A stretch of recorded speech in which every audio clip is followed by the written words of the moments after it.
And I know that we are going to have very good discussions, very good interactions, and we are going to be dealing with the business of the day. And I know that it is going to be good business of the day.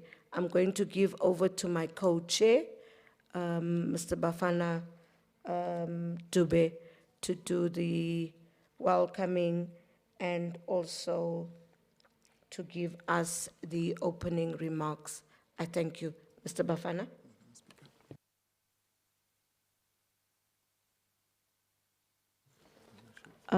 Oh, apologies. You see, that's why you need to have a co-chair. Do we have Sabantu or anybody from the back to give us the emergency exits, and how do we go when there's any emergency? Colleagues at the back, can we get that from you?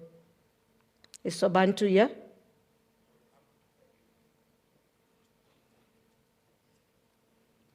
In case there's a fire or anything, we want to know, how do we get out? Or Lenko will do it. Lenko, can you do that for us?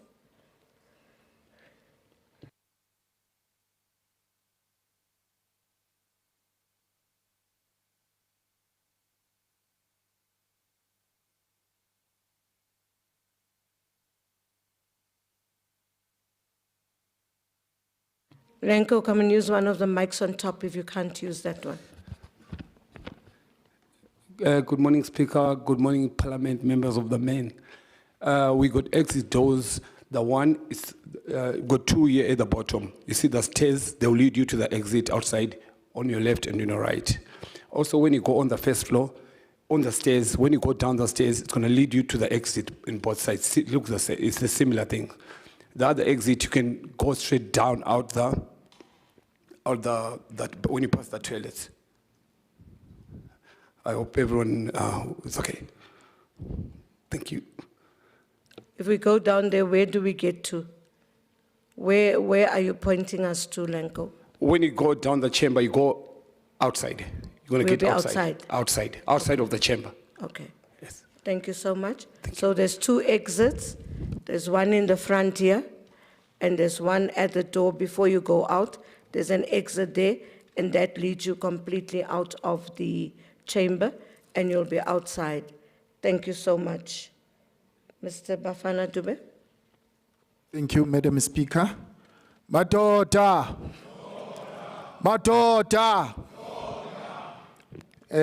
Speaker, Amakus Bondabezi Tabayete, members of the Moral Committee, present and in absentia, fellow office bearers of the men and boys sector, representatives from strategic partners, distinguished guests, traditional leaders, and most importantly, the men and boys of Johannesburg. Good morning. It is a profound honor to welcome you to the fourth sitting of this Parliament. We gather today in this chamber, a place of law, policy, and deliberation, not merely to talk, but to spark a movement that changes the very air we breathe and the social fabric we live in. Our theme for this sitting is Betterment for Tomorrow.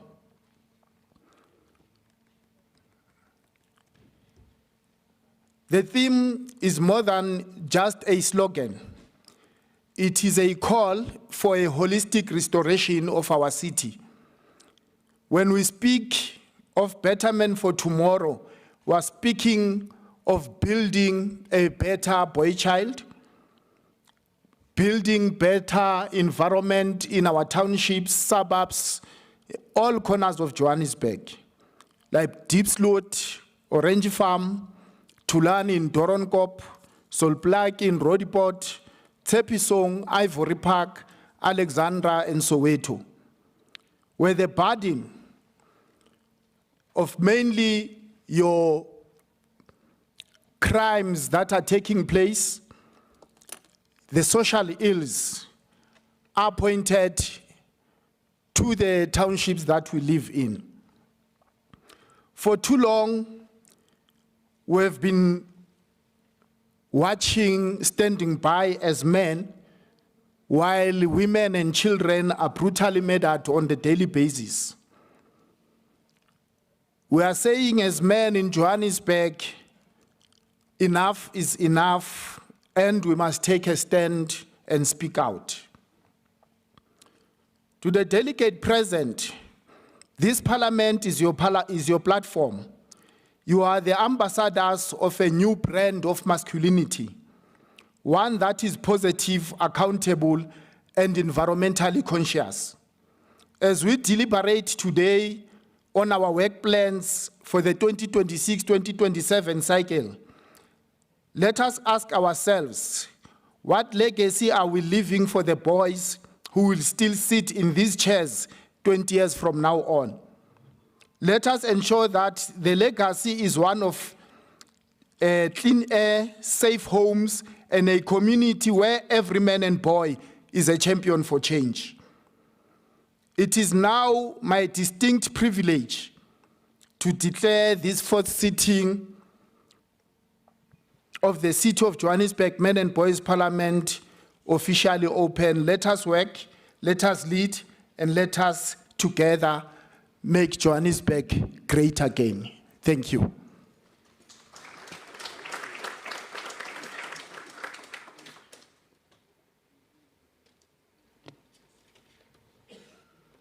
There's a mic somewhere that's on. It's showing on my screen. If we can just switch off our mics. Somewhere at the back there. Thank you so much. And there's a mic here that was on. Thank you so much, Deputy Chairperson. We are now going to call on Mr. Sibosiso Sitole to give us the Secretary report. Mr. Sibosiso. Madoda, I am humbly requesting that sonke esithwele igqoko ngicela sizithule, respectfully so. It's a council chamber, it's our parliament. Let's respect ourselves. Thank you.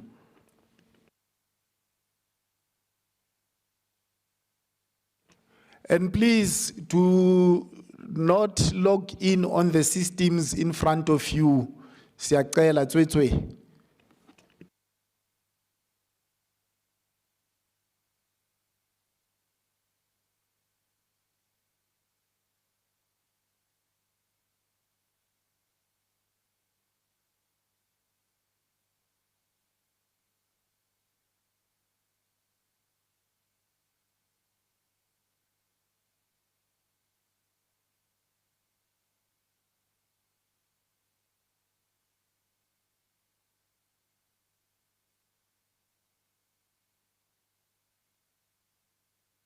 Tota.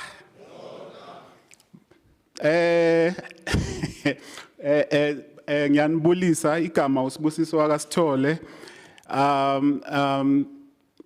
Ngicela ukuqala ngibulisa amakhosi ngithi bayede Madam Speaker and Chair and all protocols observed. I think I'm very happy when I see men gather in one space. And I also saw young men and young boys also attending today, and that makes me very happy. And usually when I start my presentation, I always report back on what happens on the outside. So the one question that kept coming back in the last 6 months was, as the men's sector, how are you getting men to participate in your programs? Sounds like a very difficult question, right? But when you think about it, you don't get men to do anything. Do you get them to do something?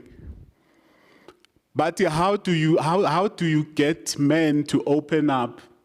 Men are not closed, and they also say how do men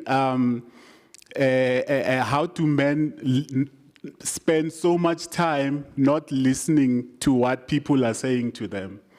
Research says 80% of us as men spend our time listening. We spend our time listening to the radio, we listen to our kids speaking, we listen to our wives, we listen to our podcast as the young generations. We always spend a lot of time listening to music.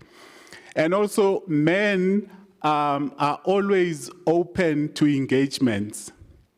If you get men to participate in your program, if the men are part of your design as you are planning to implement your program, you'll never have problems around getting men together.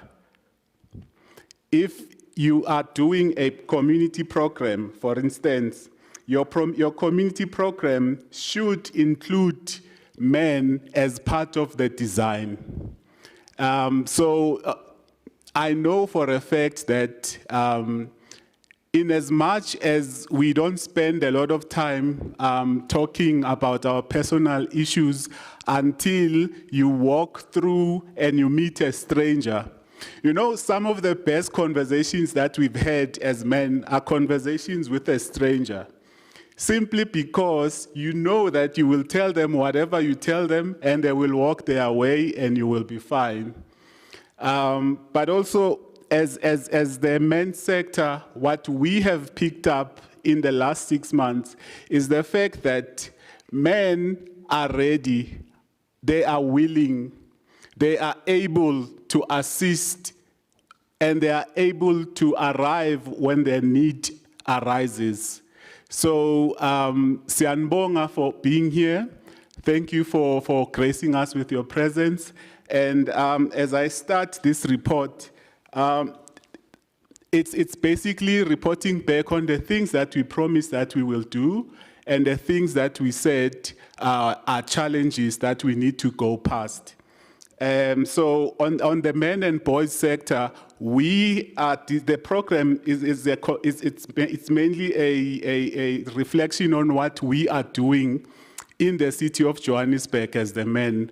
One of the things that we did proudly, Madam Speaker, we have launched in all the 7 regions of the city of Johannesburg, which is very good.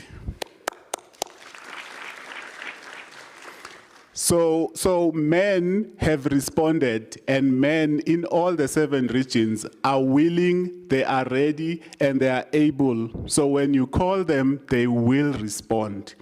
One of the other things that we promised that we will do, we also promised that we will get into Region B and we will find organizations and we will have a team that will stand up and make sure that they change the situation. They write a different narrative and a different script. And I must say, we have done that successfully. Matot. Also part of the highlights of this are community engagements that we've had in all the 7 regions. So after the launching of all these programs, men went out to start implementing the work. Part of the things that they were supposed to do, they were supposed to have their sittings as well. And from their sittings, we are expecting to have ward sittings where each ward will definitely have their own sitting. That's the next promise. And also, some of the key programs that we do as the men and boys sector, we have made a conscious decision to say we will not leave the boy child outside. We will make all the programs to revolve around what the young men and the adolescent boys need. So as the sector, we went into different schools, we went into different communities, we held soccer tournaments, We were invited in some of the stakeholders' engagements, and we can proudly say that we have included the adolescent boys and young men in our programs.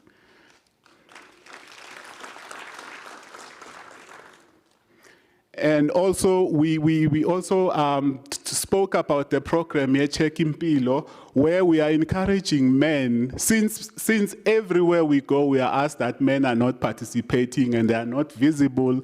If you want men, you struggle to get them in one place. Yinile.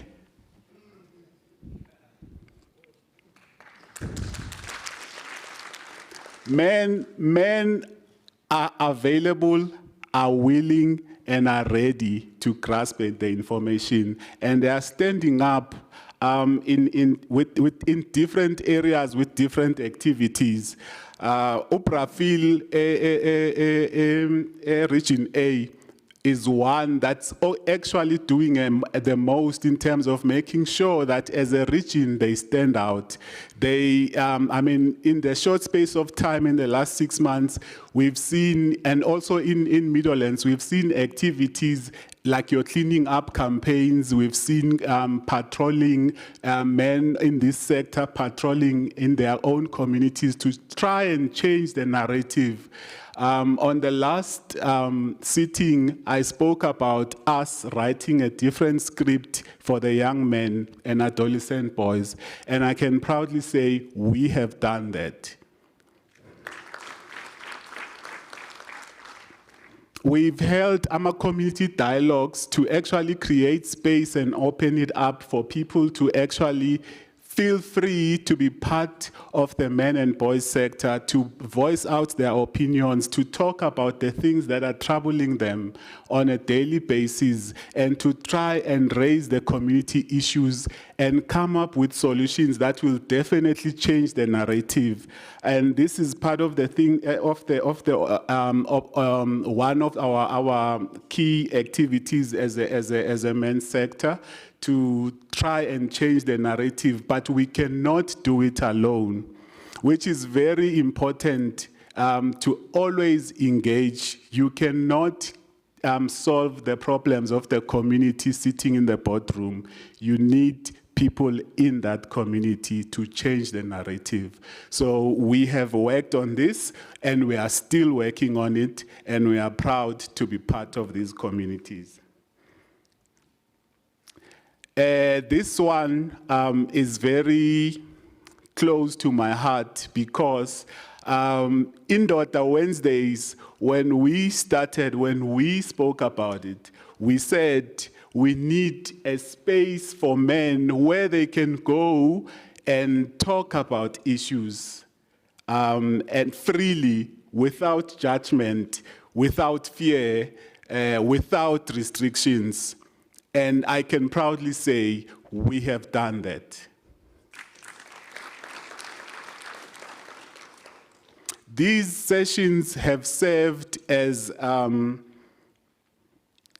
like your safe spaces for men, where men can gather and talk about their daily struggles, unemployment, HIV, GBV in their communities.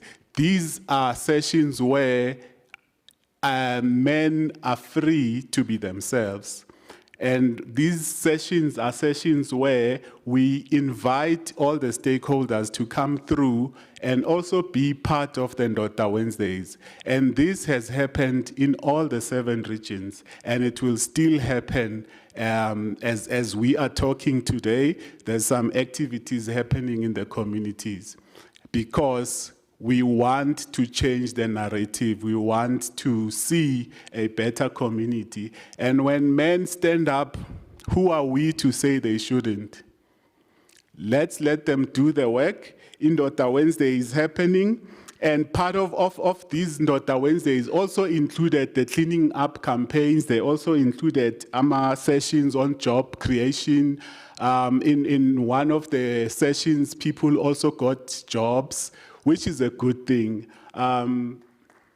Thank you. In these sessions, men talk about issues they cannot really open up to their partners about. And in these sessions, we've seen men cry tears because it's heavy. What society puts on a man's shoulder is heavy.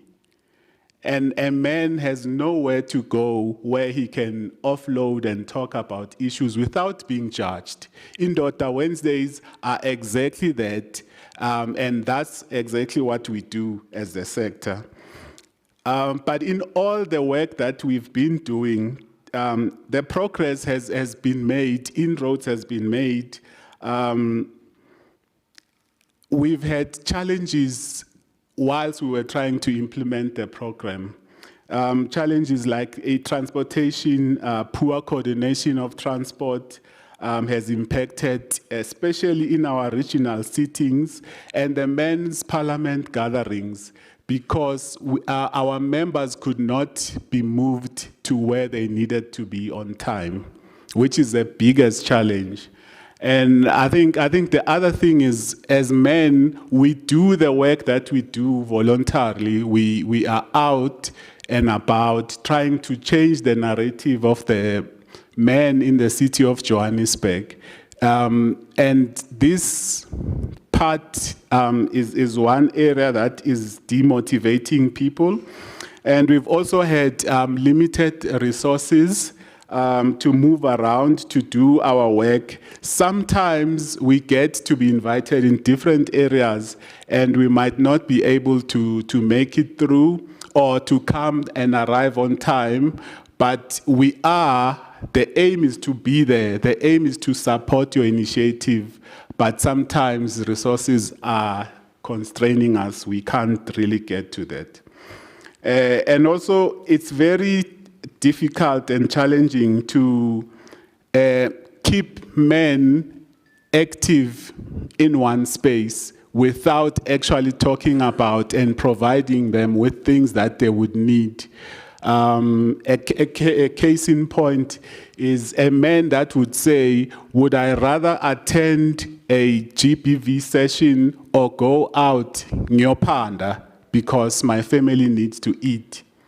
So if a man is given that dilemma to say, where do I go, what do I do? These are serious challenges that we find on the ground. And we need to do something that will definitely change the narrative. Also, we are dealing about the gender norms and the cultural perceptions that people have, and it's very difficult to change behavior. So part of this dilemma of getting men to participate because they are unemployed, they would rather be working than to be attending these sessions. It's our biggest dilemma, and we need to change it. We need to work on it. And also, in conclusion, the men's parliament have made a significant inroads. We have seen men come out in numbers. We have seen men talk about very serious issues. We have seen men cry in the sessions. We have seen men saying, wait a minute, I didn't know that whistling when a woman passes by is harassment. You know, no one told me that. We have seen men saying, how? We are actually violating her space. They didn't know that. You know, so in these sessions, we have seen men saying, wow, wait a minute. Now we are holding each other accountable. We are changing the narrative. I've seen it happening where men stand up and say, nope, as a man, you cannot do that, which is a very good thing. The work also is far from being completed. We need to resolve the challenges that we have, the cultural norms, the transportation, the resources, and we need to also make sure that we don't leave men behind as we go. When we plan for programs, when we plan to implement, when we want to invite them, please let us be part of the plans that you make. We still have a reason to be hopeful. We still have a reason to say, because of what I've witnessed Ngamandota Wednesdays, the courage that is shown in every health screening, in every honest shared conversation, in every community dialogue, we confirm that change is not only possible, it is already happening. We've seen it slowly in the city of Johannesburg. The Men's Parliament is no longer just a forum, it's a movement.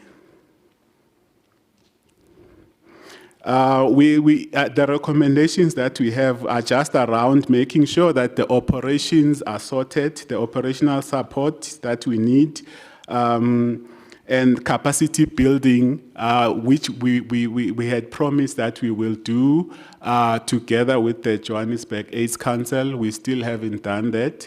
Our members need to go through capacitation so that as we have our sittings in our... Also just given us the minutes, and if we are correct, can we then adopt the agenda concurrently with the minutes? Can we then adopt the agenda? I see a hand. Can I know who you are, sir? You press the mic and then you can speak. Yes.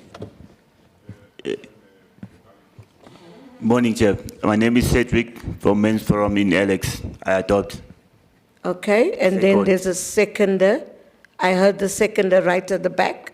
Can we then second?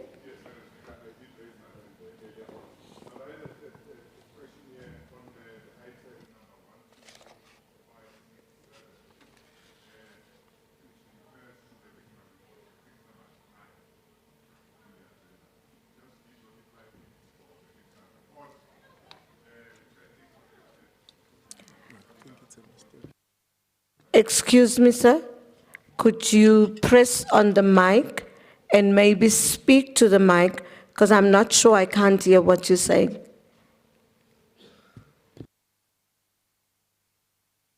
Yes, I can.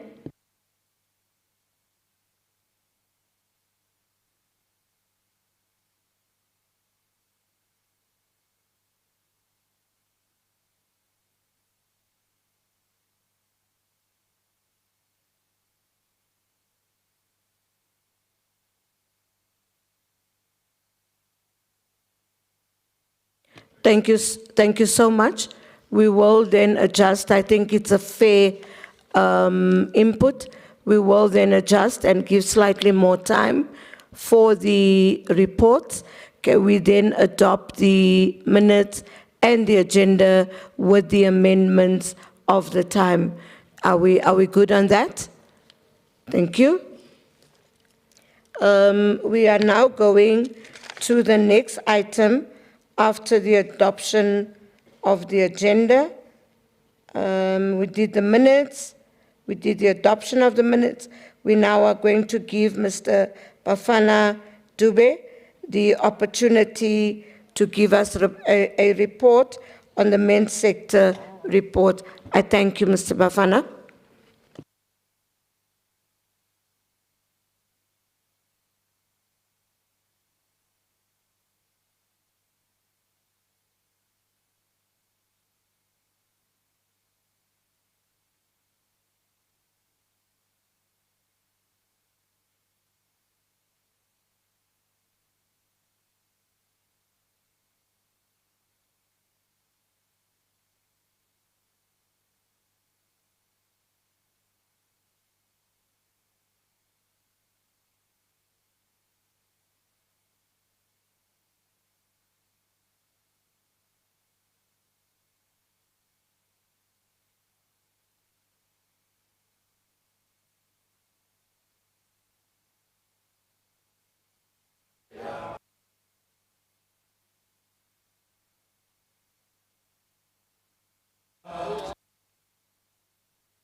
Madoda.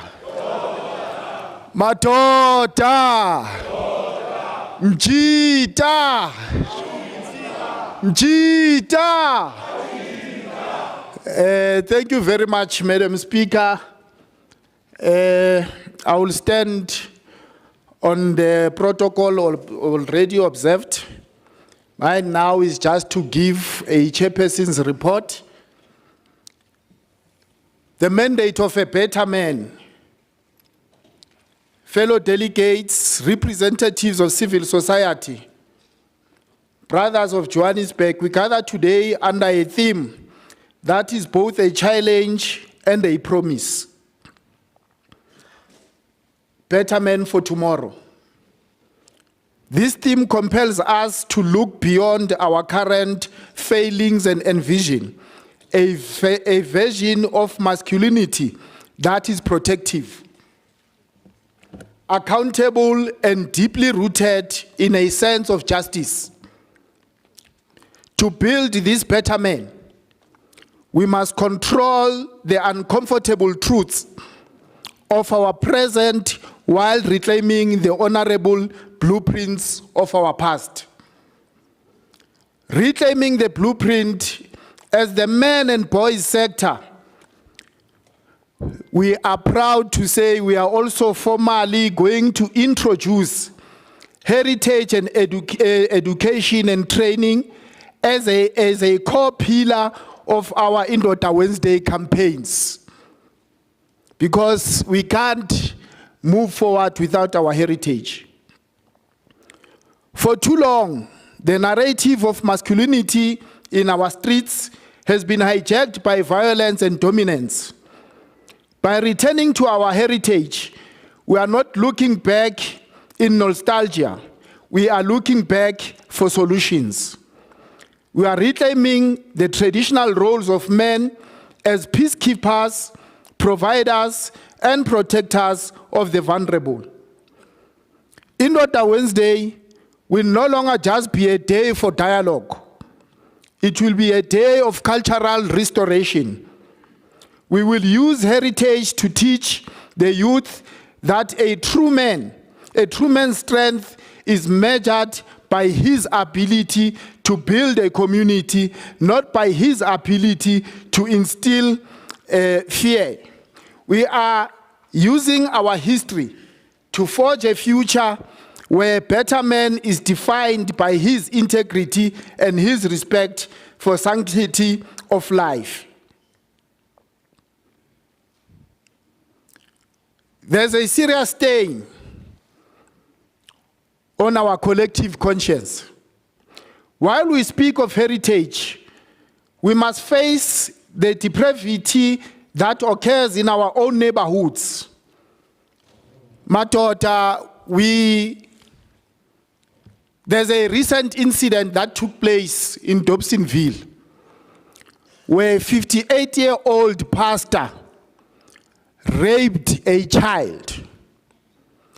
A place of worship has become a crime scene. It is very unfortunate because it's in the name of Indoda. That's unfortunate. And we can't say, you see, this narrative that we were trying to push to protect Amadoda and say not all of us. But the fact is that Indoda turned the place of worship into a crime scene.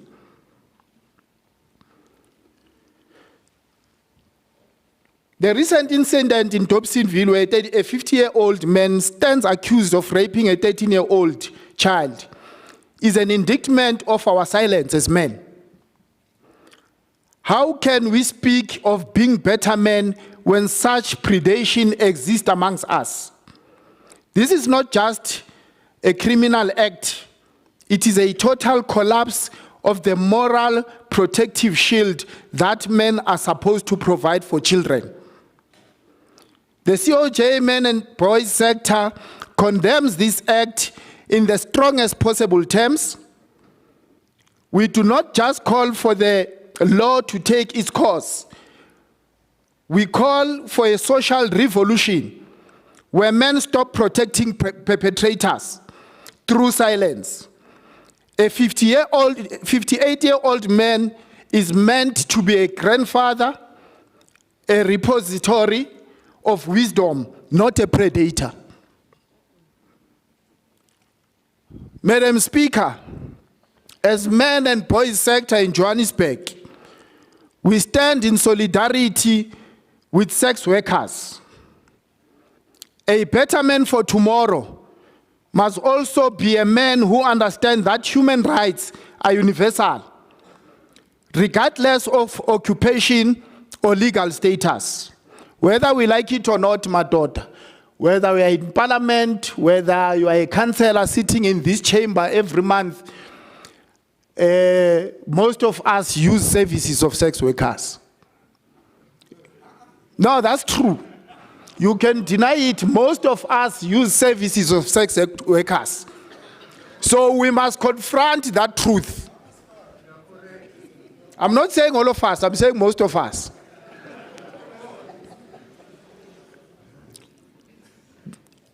The COJ men and boys sector takes a firm stance in protecting the rights of all sex workers. And mind you, you forget that men are also sex workers.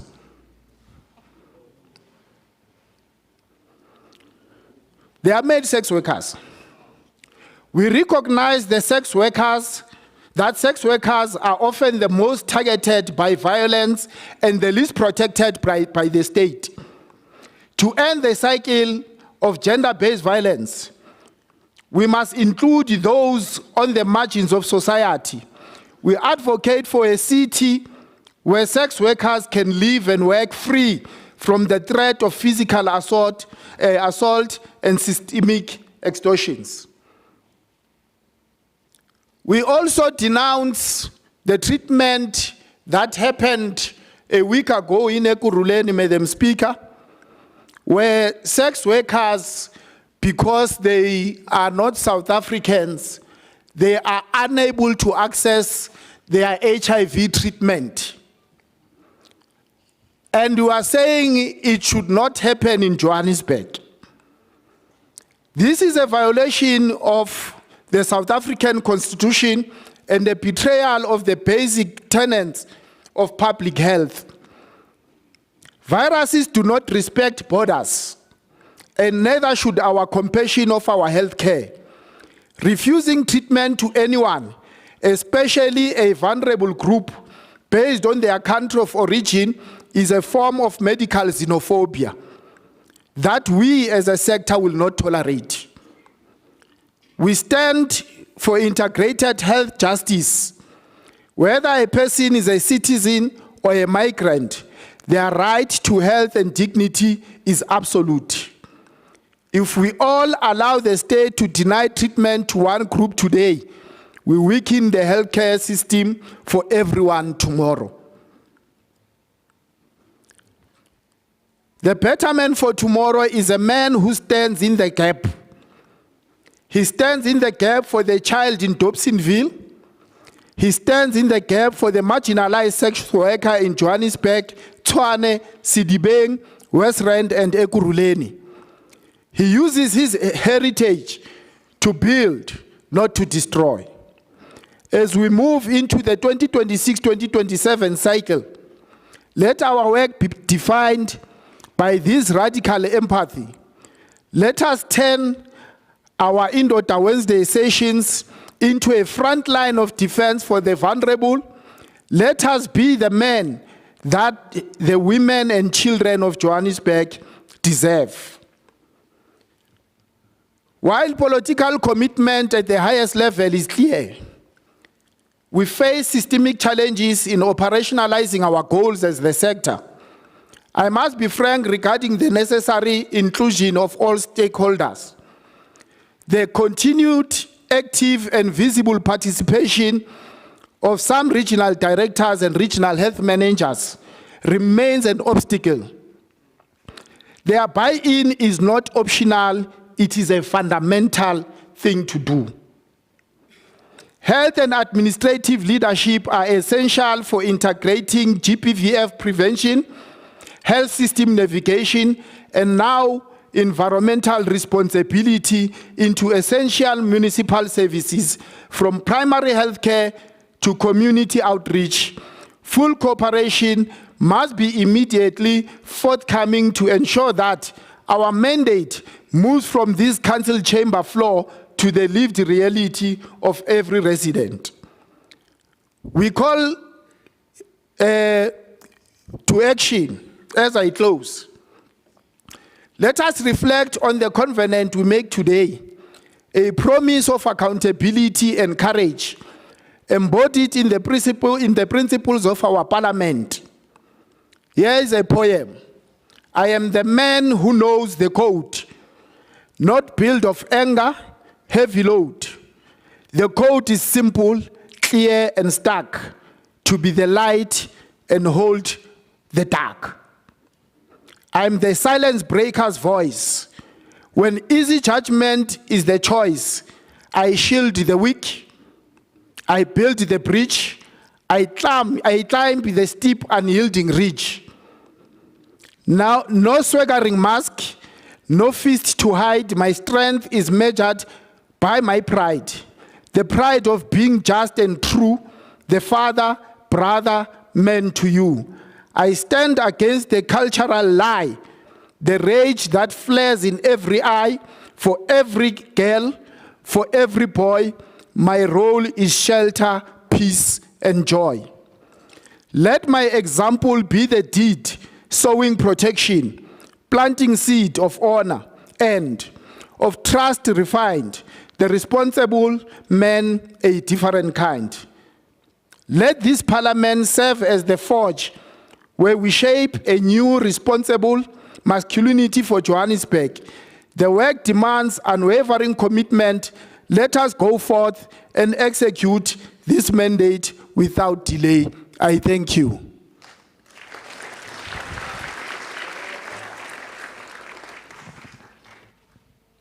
Thank you so much to the co-chair. I think you've given quite a few important points and I looked at the faces of men, and some were not in agreement with you when you spoke about the sex workers. But it is so true that those illnesses are then sent to men, and sometimes it's transmitted to their wives, and that's why we are probably at times struggling to deal with the ills and in our communities. But I want to take this opportunity to also acknowledge and welcome Khotso Fenyan, Ramela Modise from the media, research activist, and also Savuele Hali, Pastor Silo Taha, Tapelo Memetsi, Ayanda Basetana, Mampodo. If I'm butchering your surname or your name, please, I apologize. Mampodo Udiva, Karabo Molekele, Trinity Msibi, Potsepo Letedi, and this one is as far as Mohale City, Teboho Libodi, Boitumelo Uma, John Bongani Ndabeni, and also Mojalife Lepoto. You are all welcome, and you have joined us. And thank you so much to all the others that walked in later. It just shows that we have men, boys here today, and I think it brings great joy to the city of Johannesburg. There are some people that are saying online, because you are live streaming currently, there are people watching online and asking, how do we become part of this movement? So we are going to have a lot of people that would be part of this movement, men, young men, boys, older men that would want to join you, and I can see you are going to grow in leaps and bounds. Let's go to the next item. We've had Mr. Sibosiso Sitole give us the secretary report. We'll now go to the regional reports. If I'm correct, Co-Chair, we go to the regional reports A to G. You know better than I, so you'll be able to get those to come and report on the regions. Thank you, Madam Speaker. Just in one of the acknowledgements that are not there, we have 2 learners from Kelekitso Comprehensive School. You are also welcome, and we are very happy to have you with us, hoping that moving forward, other regions, Madam Speaker, will then allow schools in their regions to bring at least 2 learners into this parliament.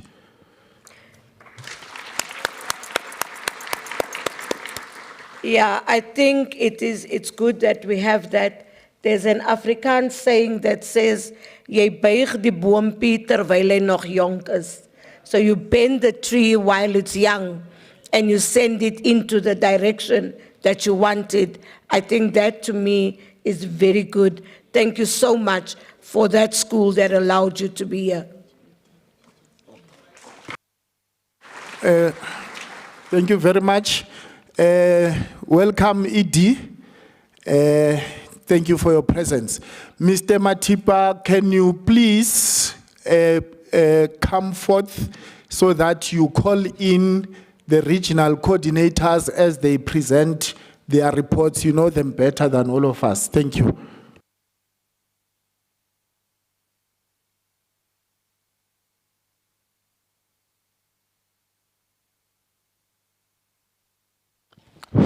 Oh, it's working. Good morning, ladies and gentlemen. Matota nabafazi senbulisa la ekhaya. Kusekhaya la. I'm not going to take long.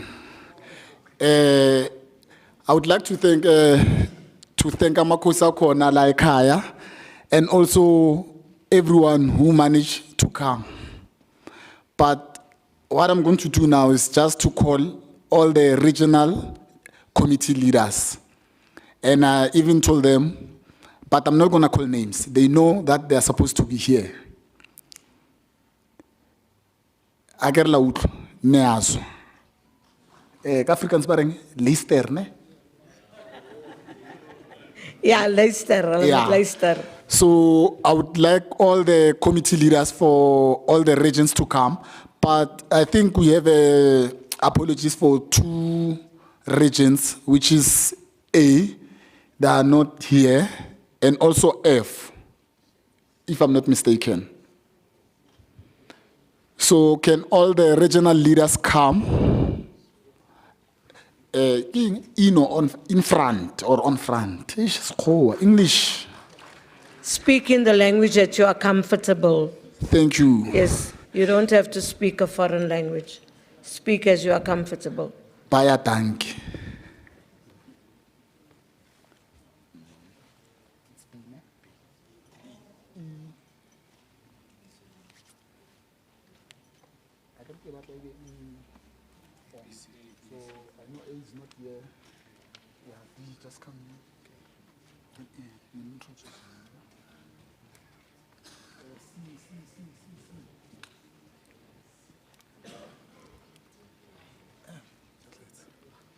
I don't know which one is region. Alphabetically. Okay. B, that side. Start. Yes. Then C. Yes. D. D. This side. D. D. Then we've got E this side. And E. D. E. Yeah. E. What's D? Then there's G.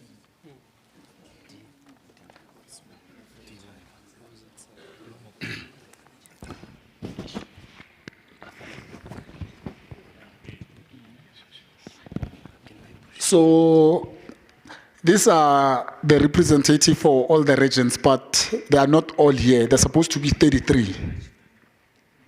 But they said to me, okay, 2 or 3 of them will come here so that they can represent all the regions, their region. So we'll be starting with Region B because Region A is not here.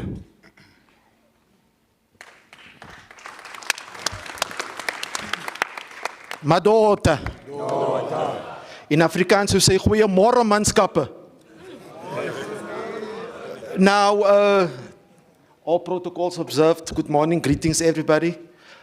Region B is the most diverse region in the province. Not just that, the army, as we know, has been dispatched to communities, and in Region B, 2 out of those 3 regions are in Region B. That will tell you how volatile our region is.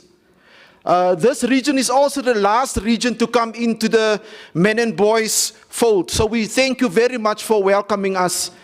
And we had to start very late in organizing ourselves to be part of this.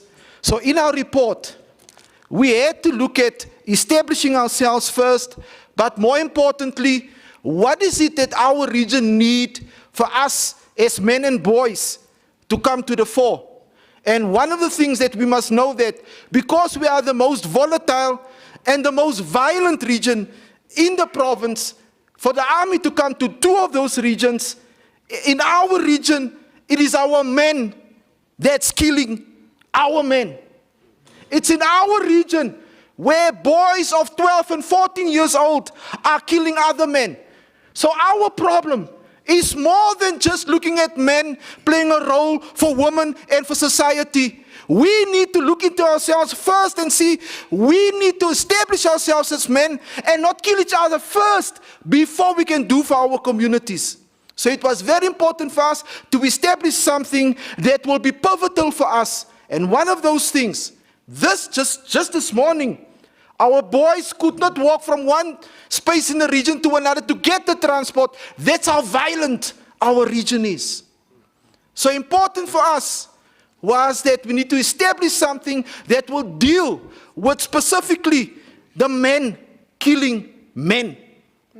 So the first thing that we had to put in place is to look at where would there be a nerve center for us to meet as Region B.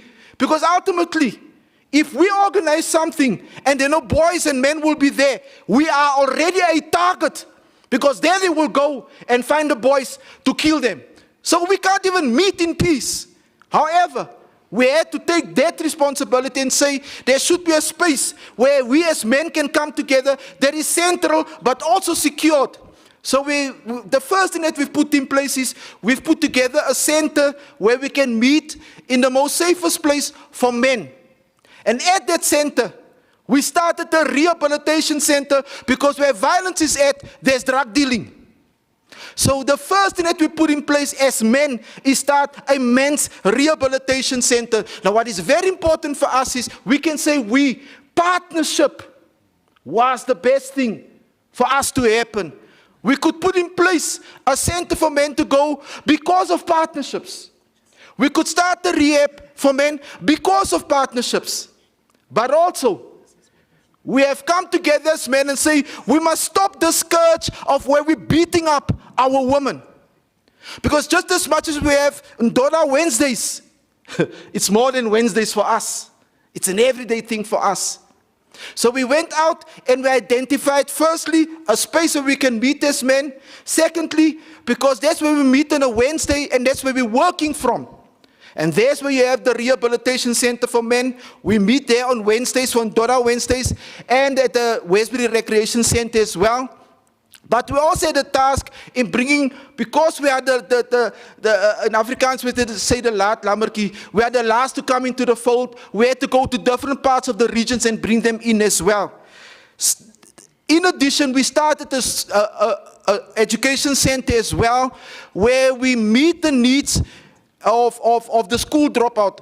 So why the school dropout? When you come to Region B, you will see the high level of school dropouts. Don't forget, 2 of those regions is where the armies were dispatched to. So we have the school dropout. Why? because my son will get killed. My brother will get killed. I will get killed. So we have more boys dropping out of school. So that is why it was important for us to start with a rehabilitation center and start with an educational center where we deal specifically with boys who are school dropouts. We get them into the adult education, we get them into the adult matric, we restore their career paths, and we make sure we plug into opportunities where skills development are taking place. So very important, once again, was education, not education because of subjects, but educating men, that we need to look down to our boys and bring them up. And for boys to know and educate them that they are men that they can look up to. In addition to that, because we are limited in moving around in our region, we are very dependent on the digital platform, your social medias, to spread the message of boys to men and men for boys. So we had to bring in digital technology and platforms for our boys and our men to connect, because the minute you walk out of a door, you are a target to gun violence. So we've made sure that we've put a system in place where there's a multimedia platform where people can engage as well. Another thing was the support group for men. We as men don't talk. We as men are in a region that is predominantly colored, but we have 3 other areas that's densely populated by even foreign nationals. So, as diverse as we are, we had to find a place where we have common ground. And that's why education brings people together. Dialogue brings people together. Sports brings people together.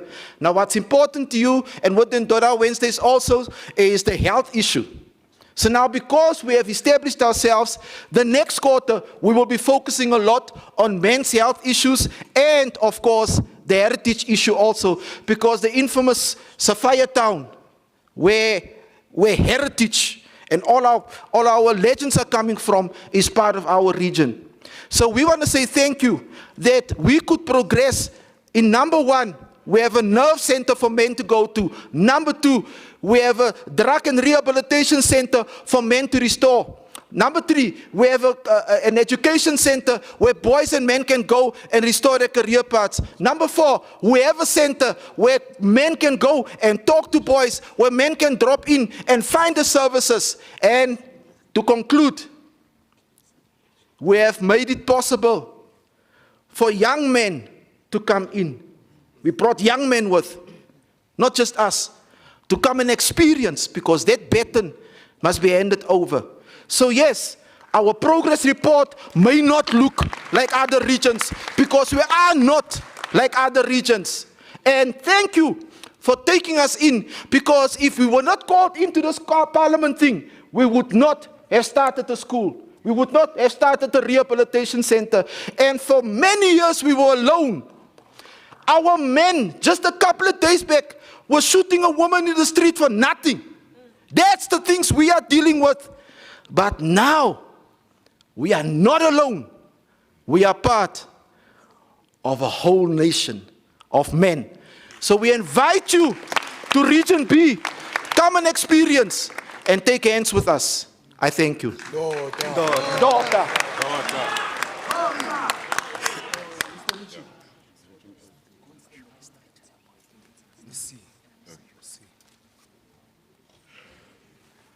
Baya tanki, Mr. Richie. I'm coming to visit, you know. I want to see the rehabilitation center. Yes. Right now we are going for Region C, and the person who's going to be presenting the report is Mr. Bongani Nkosi. Yes.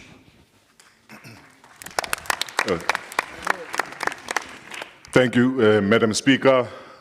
The leadership of the Men's Conference in the city of Johannesburg, our Chairperson, President Mr. Mbuyazi, and Mr. Sitole, the Secretary, the leadership of the traditional leaders, all the regional leaders here, and the members of the Men's Conference in all the regions. I'm representing here, or I'm reporting on behalf of Region C.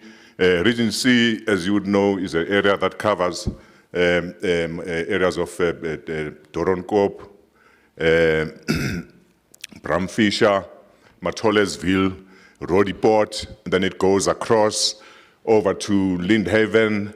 It covers Wetpoortjie. It goes across the main roads on Deckers, Willow Park, Rodetgans. Then it goes over to the areas of Zandspruit and also Cosmo City. That's Region C in totality.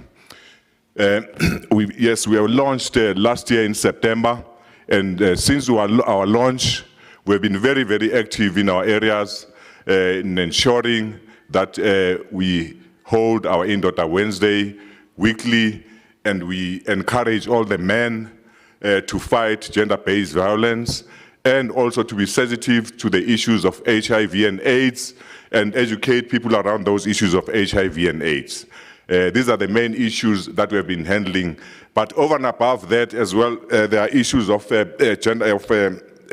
substance abuse, of course, that we've been dealing with. And as you would know, when we talk about substance abuse, we are not only limiting it to drugs, we also include alcohol abuse. Because alcohol abuse is also a serious impediment of progress in our society. The families are dying because of alcohol abuse. People are losing jobs where they are employed because of alcohol abuse, and there are problems in society as well. Many problems, societal problems that result from alcohol abuse. So these are the issues that we've been dealing with. Yes, our theme that says building better men tomorrow and deepening accountability amongst boys and men so that we can respond actively to the societal challenges that we're facing as a nation is a theme, of course, that has held us together in Region C as men promoting the fight against gender-based violence and increasing awareness on issues of HIV and AIDS and proper health lifestyles. These are the things that we've been dealing with. I want to say, just to focus on the key areas that we've been working on, and in the launch of the branches that we have been successful with in the whole region. We've launched in Region C, in Ward 50. We have also launched in Ward 129. In Ward 71, we have launched in areas of Tsepisong, Matolesville, Rodeport. We've also launched, what is that area next to, in Rodeport, next to the rugby stadium. We've also launched there in those areas. So in fact, our footprint in the whole of Rodeport is quite strong in terms of the men's forum, or men's conference, I should say. But yes, there are challenges. There are areas where we have not been able to launch. For example, those areas that are further away, Cosmo City and Zandspruit. These are the areas that we want to focus on this year and be able to launch those wards. Matota. I just want to add here quickly that the important, very, very key activity that we have engaged on in areas of Bramfisherville was a big march that we arranged, and that was supported also by the communities in that area, and the ward councillor, Councillor Shange, and the other ward councillor also supported that activity. We want to emphasize also in this meeting that it's important that we encourage our ward councillors to participate in the activities of the men's conference. It's very crucial that they do that. We had this very beautiful march which they participated on.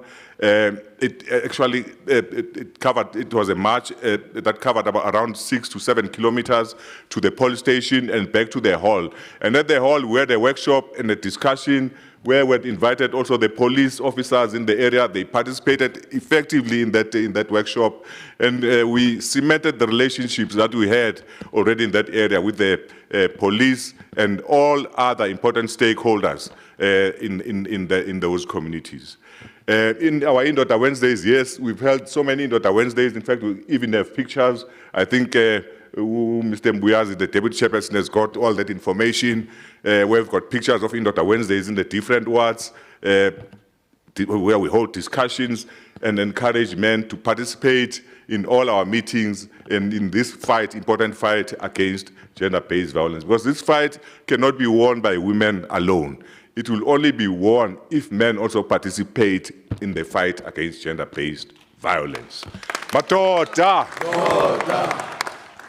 Besides the many challenges, yes, that we have in the formation of men's branches and so on, we think it's important also that our leadership takes into account that the men in our areas, yes, they volunteer our services. We don't have a problem with that. In fact, we all grew up with the spirit of volunteerism. We know about that. But there are challenges, yes, that we face as we go through organizing, bringing committees together, ensuring that these meetings take place, and sometimes even calling, using data and calling other people to attend these meetings. It's been quite a challenge that some of our people do not have wherewithal or the means to ensure that they are able to move from point A to point B to call so and so, to gather people around into a proper meeting. It's been a challenge for some. So we would like to say to our leaders, please make all the means that you can as the leadership to ensure that there is some level of support that is given or that trickles down to the people that work on the ground as members of the men's conference. You will, I think we all are aware that there are volunteers that are getting a stipend from social development, but mainly these are female volunteers who also participate or are very active also in this fight against gender-based violence. We know about that. We want to encourage our leadership also in Johannesburg to speak to the social development provincially and also nationally to make sure that these young men that we work with in our areas are also capacitated in terms of this subsistence that will be given to ensure that they're able to do their work and to fight this gender-based violence that is so rife in our communities today.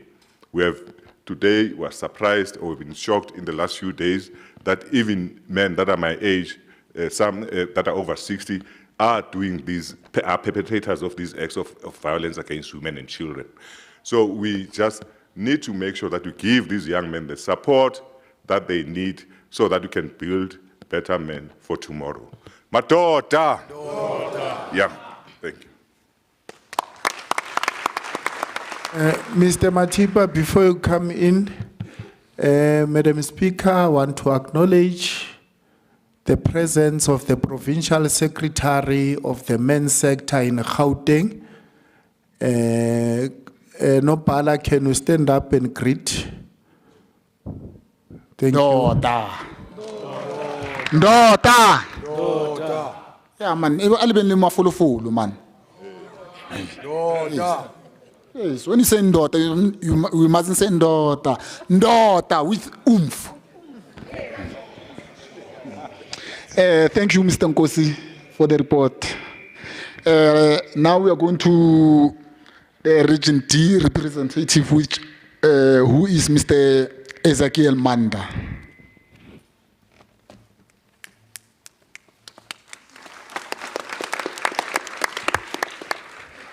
Matota. Before I begin, it is important for us to understand, Uguti, all the reports that are given here. It is not to boast or to show each other, Uguti, how far we've done or how far we've gone, but it is really to learn from each other. And for us to understand, Uguti, if we come together, we can really build a betterment for tomorrow. Building men, strengthening families, transforming communities. When I say hashtag betterment for tomorrow, hashtag betterment for tomorrow. Okay, when I say hashtag betterment for tomorrow, hashtag betterment for tomorrow. When I say champions for change, I want you to say hashtag champions for change. Hashtag champions for change. When I say better communities, I want you to say hashtag better communities. Hashtag better communities. When I say hashtag Indoda Wednesday, please say hashtag Indoda Wednesday. Hashtag Indoda Wednesday. If men do not learn, boys will not know what to do. This wisdom of elder men and the discipline and the example of men really shape the direction of the next generation. So I think what Deputy Chairperson Ubaba Mbuyazi said, which we brought in 2 young boys from a school called Kelokitso. We did not really acknowledge it. Bengicela ukuthi sibaphakamise our young boys, our 2 boys from Kelokitso.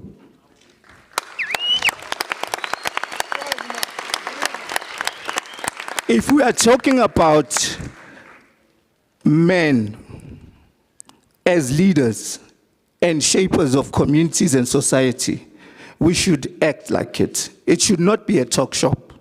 And I hope all men who are here have that understanding. Uguti, we are not here really to look good and to dress up, but we are really here to make a stand and to shape the next generation of communities. So this presentation really is about that. Uguti, how do we ensure that the next generation of young boys, particularly the ones that must learn from us as men. So I will be presenting this with my colleague, Umpo, who will also come in. I think Indoda Wednesday for us, if I can attest to this, it started as 5 people. We met at a hall, and then that's how it started, really. And then from there, it grew.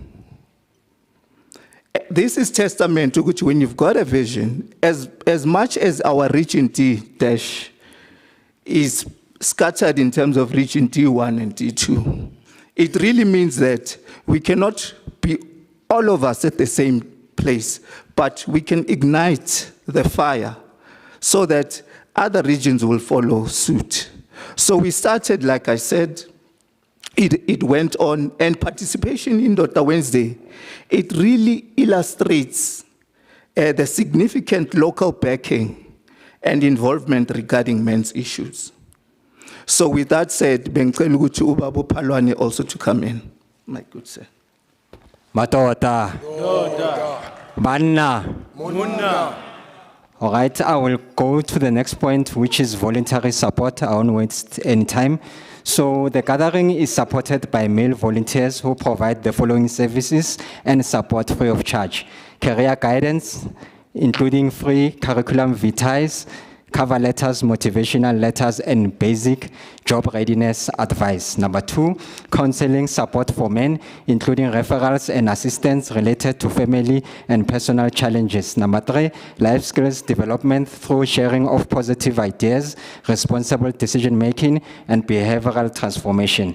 And brotherhood and peer support, where men encourage each other and respond to the needs of fellow community members. Lastly, mentorship and guidance aimed at helping men find solutions, build resilience, and address mental health related concerns. This we do with chaplains and divine intervention. Thank you.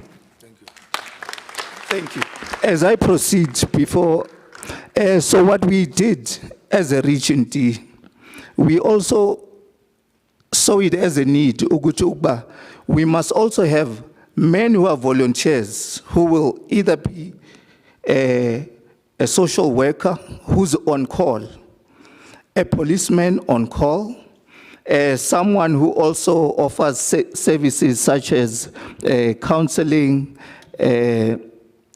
mind transformation, because that's a big one. As much as men have issues, but really focusing on the mind and using that as a tool and an asset to look beyond your circumstances and to understand that as much as you can be depressed, but there is hope and you can overcome that. So these are men who are available to support other men to say we are here and we can lend an ear. This was important for us because as much as we are volunteers, but if we do not have points of contact lists to say, "Uma nginenkinga, where do I go? Who do I call?" This was important for us. But we did not only did that, we also looked at the year itself in terms of what we can do to really keep on this engagement of men every month. So we've got the whole year program that illustrates what do we do each and every month besides gathering as Indoda Wednesday. So I'm proud to say this has been happening so well, and our next event is at Diepkloof Welfare Center, where we will be talking about leadership. What does it mean to be a leader as a man? So we invited different speakers to be part of this panel, not only as experts who will share knowledge, but also to engage, because we are running away from people who claim to be experts and tell other men what to do. But if we create commissions where we have certain topics that we can be able to engage on, this becomes more fruitful than our so-called subject matter experts. So this was important for us. As I conclude, we've got certain recommendations that we want to put realizing men to meet in their communities and to be able to create those conversations. Without those resources, we will not be doing justice to what we're doing here. It is also important that local communities, municipalities, public offices, and community stakeholders should also continue to sponsor, support, and provide venues. That's an important one, where we can gather as men. Those venues, as much as we are volunteers, we cannot be able to pay them. Because you find that we've got a serious challenge where as men, if we want to hire a venue, they say we must pay. How? Where do we get that money? And as I conclude, the program should continue to strengthen referral pathways, volunteer training, partnerships, documentation and monitoring systems in order to improve service delivery and demonstrate impact over time. Matota. Matota. Bana. My name is Uzix Manda. Thank you very much.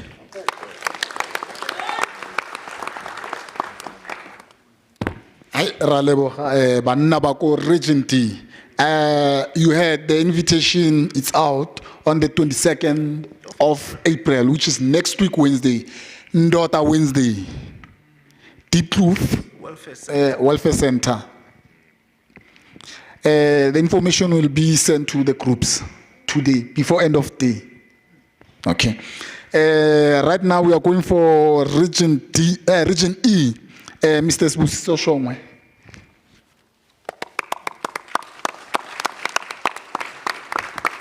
Matota. Ndota. Sanibonani ngegama nguSibusiso wakwaShongwe. Ngiphuma eRegion E. I would like to greet everyone who's availed themselves today. Ngibingelela makhosi, Madam Speaker, and committee, all protocol observed. So as a Region E, we have compiled a report mainly about Indoda Wednesday because since our last sitting, we made it our mandate to go to Indoda Wednesday, see push forward and see launch on all our wards.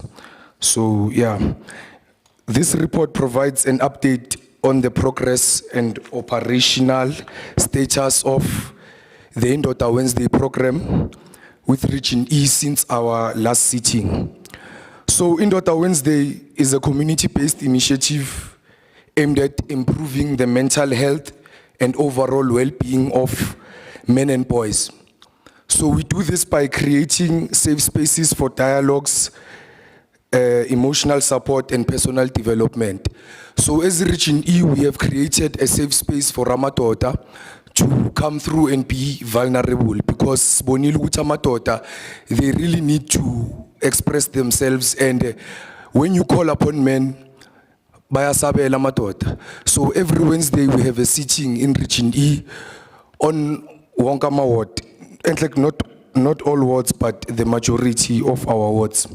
So the program activity Indoda Wednesday remains active and operational in Region E across the following wards. So what I want. 6. We've launched in 6 wards, which is Ward 105, Ward 75, Ward 76, Ward 71, and Ward 81, and Ward 105. So another thing that we did, Wadini, mainly Ward, which is Ward 81 and Ward 105. So we made a structure. Gune committee within Lao Mawati. The committee consists of a chairperson, a secretary, a treasurer, and a deputy wabo. So this was to strengthen coordination, accountability, and long-term sustainability for the program. So as I conclude, Patrick Ngiti or no Stembiso Make, they will, bazongene podium in. So the continued consistency of Indoda Wednesday across Region E, together with the establishment of the formal committees structure in Ward 105 and Ward 81, reflects positive growth and organizational development. The program is making meaningful strides in addressing mental health challenges amongst men and boys by fostering safe, supportive environments of open dialogue and healing. Nyabonga madoda. Ndota. Sanbon. Sanbonan. Matota sanbonan. Matota soleti ikhalo zethu. Ngathi ngiyabona ngathi nithukile abanye. Ngizoqala ngokuthi nje laba abaceda ukungena ngicela igcoko phansi. Igcoko namakepisi ngicela sikhulumuleni before singakhuluma. Ngoba mina ngizela ngizokhuluma ngemali. Ngiyabona ukuthi abantu abaningi siyasaba ukuthi sihlale endabeni. I would like to thank everyone Olana and then protocol observed, Madam Speaker, and everyone inside the building. Matota sinenkinga and inkinga esinayo ukuthi siyasaba ukukhuluma amaqiniso. Njengoba sonke sila ngiyacabanga ukuthi iningi lethu asisebenzi. Nginamanga asisebenzi, attend ama dialogue session hoping for the best angisho. And I would really like to thank Ngisukumiselo baba tate H40 kupuyemele.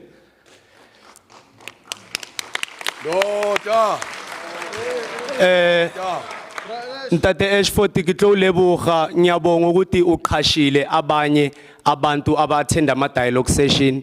You've changed something, at least month end indoda namhlanje ngihlangane nayo emsebenzini idayi baba sicela nosirepresenter nanoma induna isincishile ukuthi siye lapha ngedayi baba na into boyifuna umsebenzi usukhona ingane mazondleke. So it's a nice thing guys ukuthi ku Indoda Wednesday we need to have ama implementations and not have the mentality of our hands out. As much as sebenzisana ne-city and everyone, we know i-city na inama struggles wayo. But tina as men, we need to be hunters. Sibone ukuthi plan singaza nayo kanjani ukuthi senze izinto ukuthi zibe simple for us. Lo baba ngimsukumisayo udila nge-environmental. So in our region E, we've focused more ku-garden, i-structure se-agriculture. Why we focus on that? We've realized ukuthi i-structure ukuthi amadoda amaningi esidila nabo abanye babuye emajele, they don't comply ukuthi basebenze on other companies.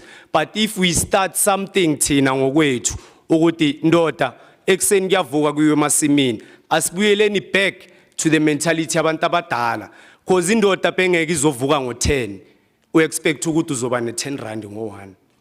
It's impossible. You need to wake up. Senze sure ukuthi siya-occupy ama-garden spaces, especially ey'kolweni.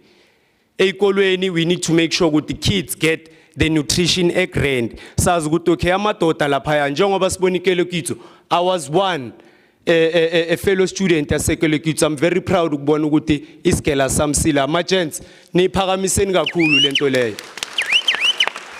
Ngiyazi ukuthi iKelekitso has a very big space. So amadoda wase-Meadowlands, could you please niyeni laphaya ni-assisteni ngengadini ukuthi ama-gents laphaya abe proud ngokuthi umgavava.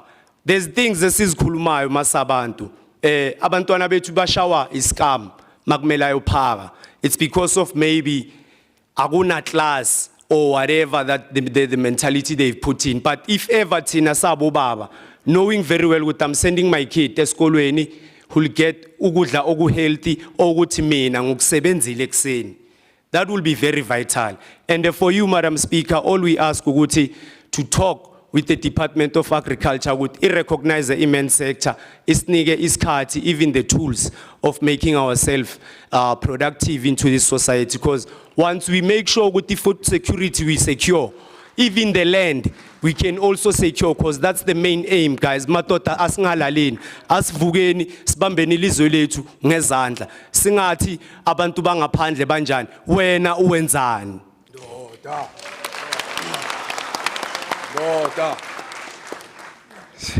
Matoda. Matoda. Thank you. My name is Patrick Ngiti. I'm also representing Region E from Ward 81. As part of the report that is being given here that I'm going to share with this House, I would like to be very much proud to say with the help of social workers from Social Development Department, whom we are working together on weekly basis during Indota Wednesday program. We have managed to identify the young ones. I think the number is 16 who are also placed on a security training program. They've been given a stipend, as they will be also given an opportunity to get themselves a job for that matter. But they've also asked that they must be matriculated, all of them, because these are the stakeholders that we are looking at in terms of support and staff.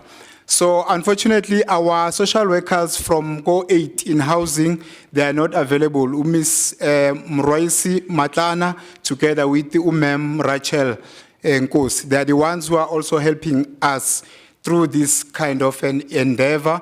So we are also having something that is still underway through the Department of Agriculture, because we have understood that there is this culture, particularly in Alexandra, respectively, that is gaining momentum for individuals who take advantage of the land that is lying fallow, because our government, they are no longer interested in taking full responsibility about the issue of land in our respective regions.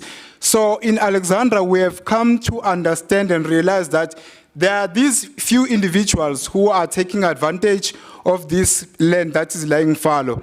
So we are now building the community in a sense that through the engagement that we are busy doing with the Department of Agriculture, we have engaged them. They said they're gonna give us the fertilizers as well as the seed, so that we'll be able to build our community so that they might be able to fend for themselves rather than to go and check and wait for the government. Because with the issue of the government, it's a matter of the election period. After that, there's nothing that they're gonna do for us. That is the one also attempt that we have done under Region E. So I would like us to be very much aware of the progress that is taking part about this issue of Indota Wednesday. It's not just a talk shop, like one of our colleagues have indicated. So we need to take this very much serious, because we have identified the issue of ESPs, the extended social packages. Some of the people, they are not aware, but we also conscientize the youth and the community at large through the help of our social workers. I thank you. Before we get the next person on, there is someone in this corner here, at the back, that's playing with the mic. Can you just switch off this mic for me? Switch off the mic here in the front. No, switch off that mic. That person's mic is still on. You are playing with the system, and when I have counsel, I'm going to have a problem. Claire, can you please go and check somewhere here? There's a mic on where the Action SA normally sits.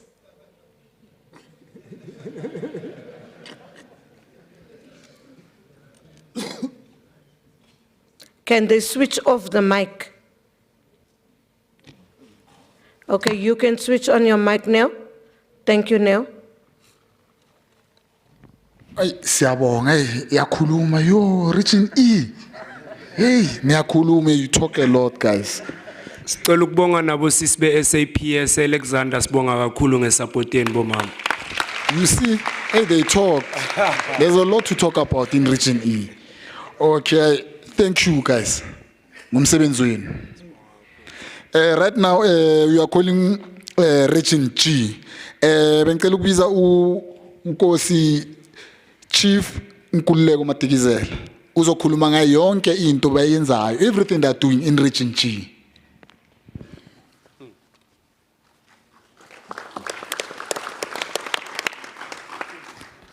Bayeti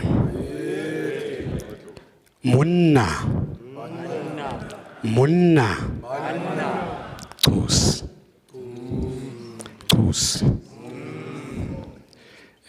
bonda bezitha lo me phambi kwenu nguNkululeko kaMatikizela kuXaba thina ke suka kula region yokugqibela origin G ndime apha ndingu-chair wala region ndinxibe izinqwazi ezibini ndiyinkosi ngapha kwangapha ndingu-chairperson siye sayinika igama ke thina le forum because ziforum ezininzi ekhokhelwa inkosi sathi inyanda ke ile ithwala bomama but icatywa ngamadoda abomama bayithwala kuphela so ke siyilo nyanda ke thina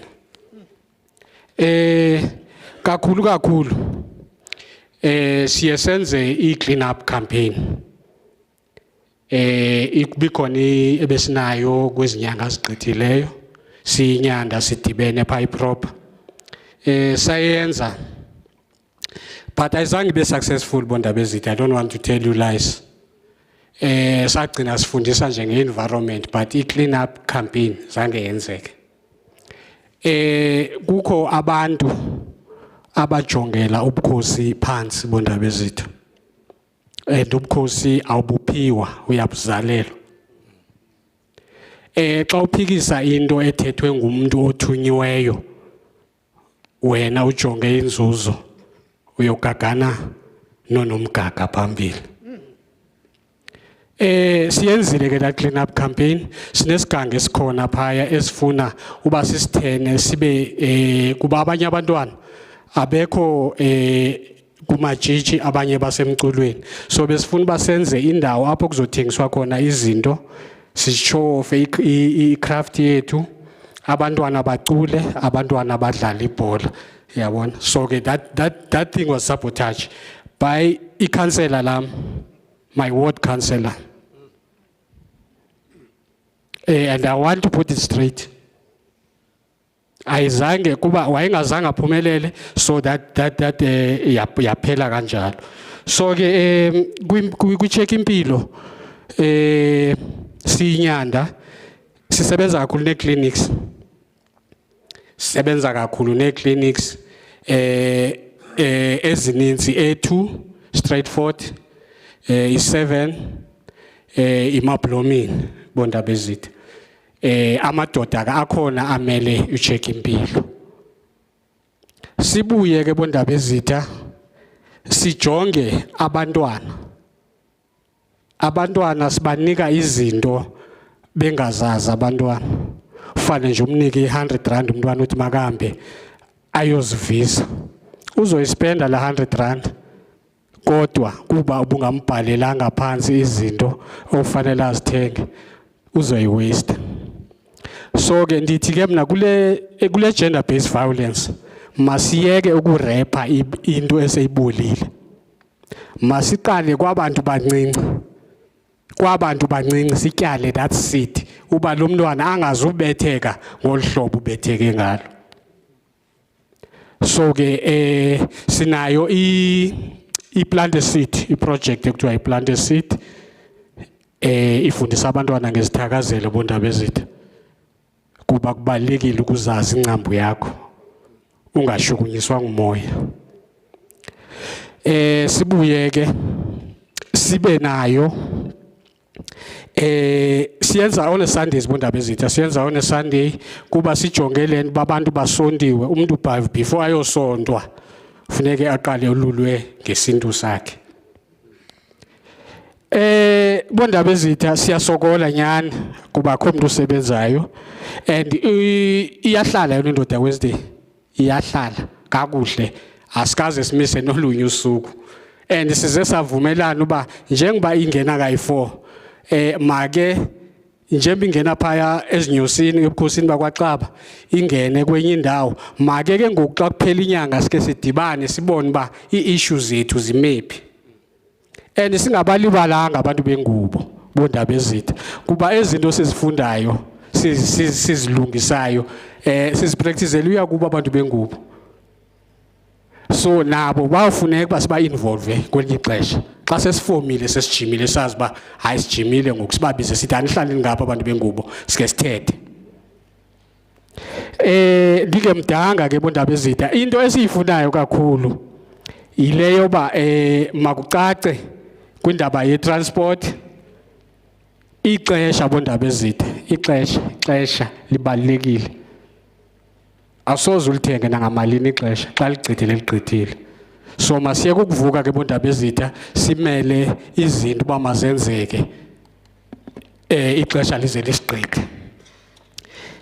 Sicela support kwi COJ bondaba ezitha because thina asizanga sizocela sinama project asebukhosini esinawo.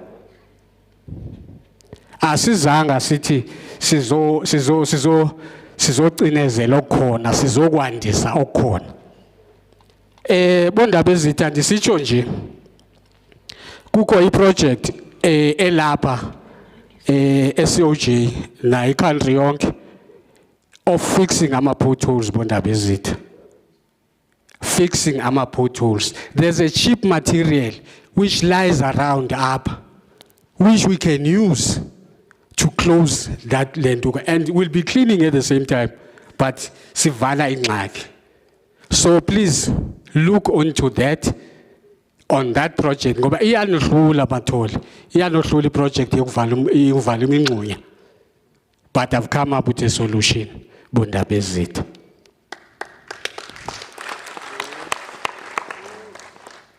Kubuye ke bondaba ezitha sijonge kwezi project sinazo zimbini enye eyokubuyisela ebantwini ababengcwatywa ngayo indlela ababengcwatywa ngayo. Siyabona ngabantu bangcwatywa ngamabhokisi bondaba ezitha kanti umuntu wayengcwatywa ngofele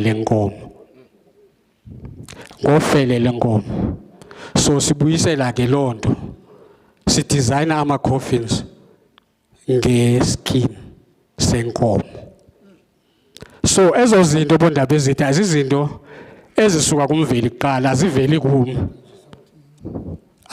kum bondaba ezitha aziveli kum. Omnye umuntu angahleka onwabe kanti lento inyani and xa uyicinezela izocinezela wena ngoba lobu ungayithatha this project uthi uyenza ngeke iphumelele Ngifuna nje ukwazisa uba noma ungathi uyayithatha ngeke iphumelele ngoba le yezinyanya. Ndlu mandiyeke ke uba mde nditsho ke uba masincedaneni bantu kuba into esiyiqapheleyo amadoda ayayithanda indoda Wednesday. Ayithanda indoda Wednesday kodwa into eyenziwa ngamarhanuka ngabelumbi abalunjiweyo babazosilumba bathi basithathela umhlaba. Isisu ke asina sikoloto. Wazi la muntu baxa ichanile ba ube ulamba uzothi. So asigwemeni kuba silambe mathole. Asigwemeni indlala. Ndibuye ndize kulandawo uthole ebekwathetha ngayo wathi masupporte abantu abathengisa ngomzimba. Londo ndabezitha inzima kakhulu. Itempele yakhe umuntu leyo. And nawe ulala naye uthatha okunye ukugqithisele kumnye. So kukhona indlela ke madoda. Kukhona indlela xa soyindoda okufanele udodiswe ngayo. Uyazi uba awusahlali ngokwethaveni wena. So ufanele uyindlu. Kuba ngelixa usethaveni uyamosheka pha kwakho. Awuzobuza abantu xa sofika kumoshekile. Ndiyabona ixesha lingile bondaba ezithi indaba zininzi kodwa ke indoda Wednesday siyayibamba clean up campaign siyazenza sine project sikakhulu kwi recycling bondaba ezithi kakhulu kwi recycling sipheka ipetrol ngeplastic. We do seat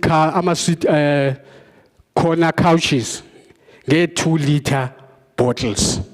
We do e-bags ngelenduka nge 2-liter caps. We do igaxekwe. We do imiqhele differently ngoba isilo sakhala sathi wonke umuntu unxiba ingwe. Ndathi ke mina hayi nizobuyela kwisiqunga. Isiqunga ke wawuqunga ngaso isibindi.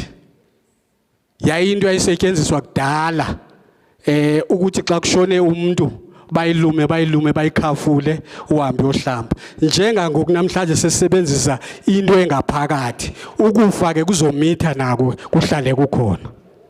Asibuyele nembo bantu bakuthi. Chosi akube njalo.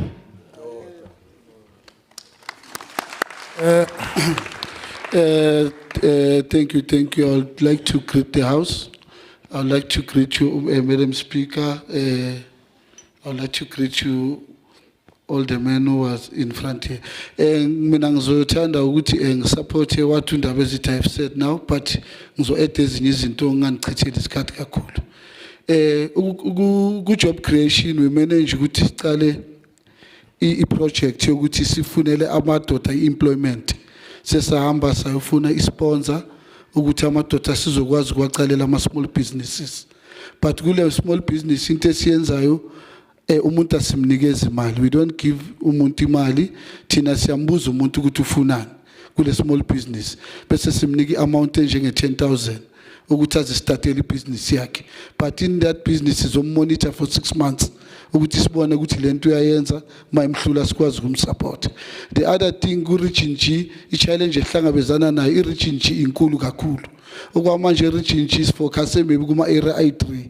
It's Orange Farm, Inadeni neloli, but siyafuna ukuthi si-involve abo Eldorado Park, si-involve namanye indawo eziku-region G ukuthi sibe unity e-region G. So into esenza kakhulu ukuthi singakuphumeleli ukwenza lento ukuthi asinayo i-support eyanele ukuthi singahlangana kuwonke lama-regions ngoba ama-councillor wethu awasisupport. Most of the time izinto thina siyazenzela.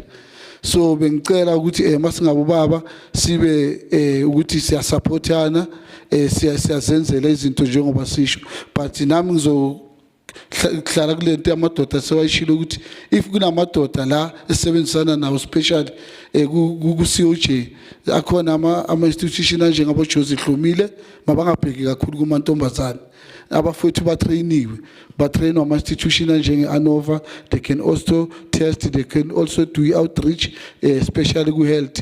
Abafowethu they can also start their own businesses. So please, we are asking for your support from COJ. Please, singiyabonga kakhulu. I won't take a lot of your time. Thank you.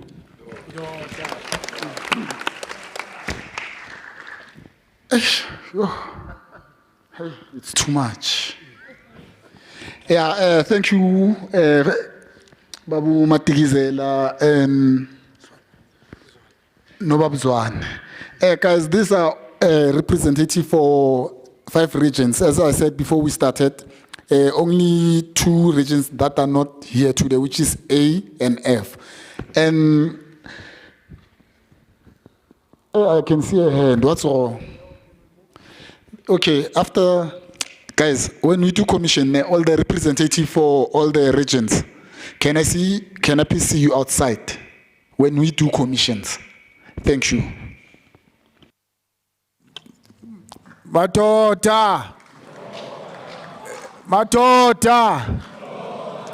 Thank you very much for the reports. We welcome them, and I'm hoping that also the Secretariat has taken note in terms of making sure that we consolidate, and there are some takeaways away from the reports as well.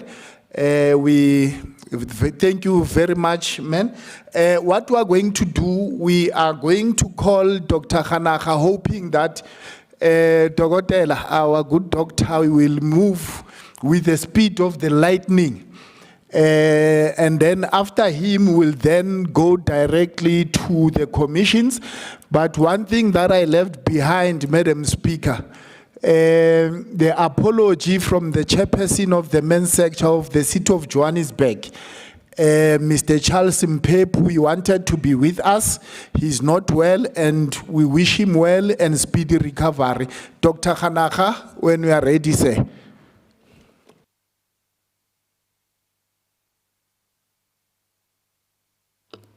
Thank you very much. I'm just trying to project if somebody who's familiar with this system can... I saw Bra Ike is very good with that.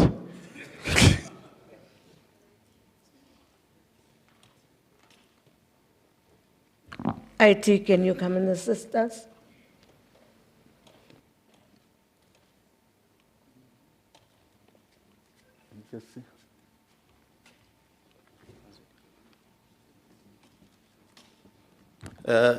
In the meantime, just all protocol observed, I'd like to firstly acknowledge the Speaker on behalf of the Council as well. Speaker, we're really grateful for your leadership and support of the men of the city of Johannesburg. We do not take your support for granted, because it provides us with the infrastructure for us to really cooperate and coordinate our programs. Also, to the leadership, Amakosi, thank you very much for leading us and giving us the guidance. Abafundisi, community leaders that are here with us, and leaders of various organizations. Thank you very much. In terms of my presentation, I will just be going through just the health program and some of the statistics. I was hoping that you'll be able to...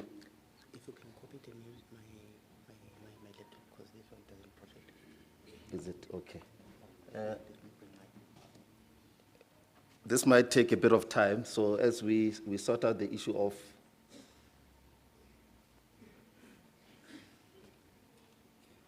Is it coming?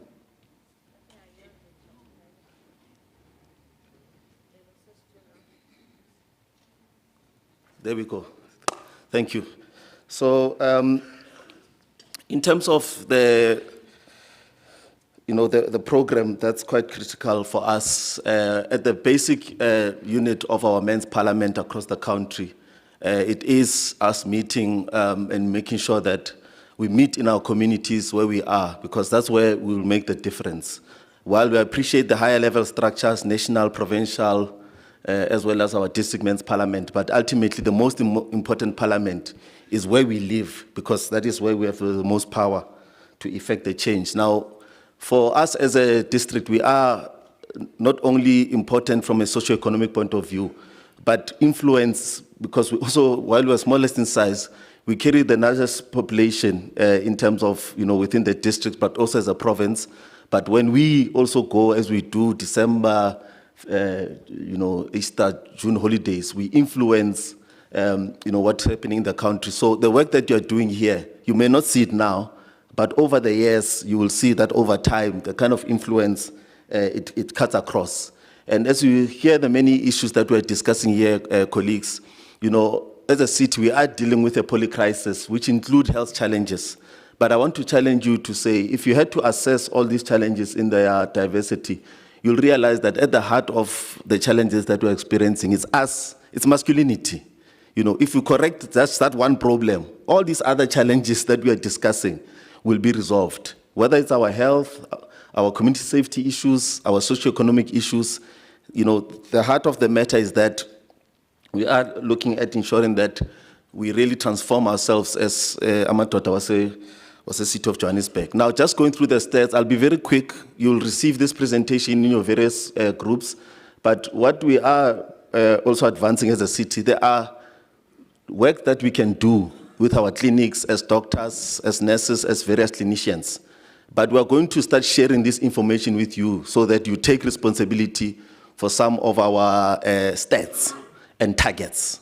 Because without your support, we will not be able to reach this target. Now, we only wait in our consulting room when it's too late. So as you can see, that some of the performances in terms of we are performing well.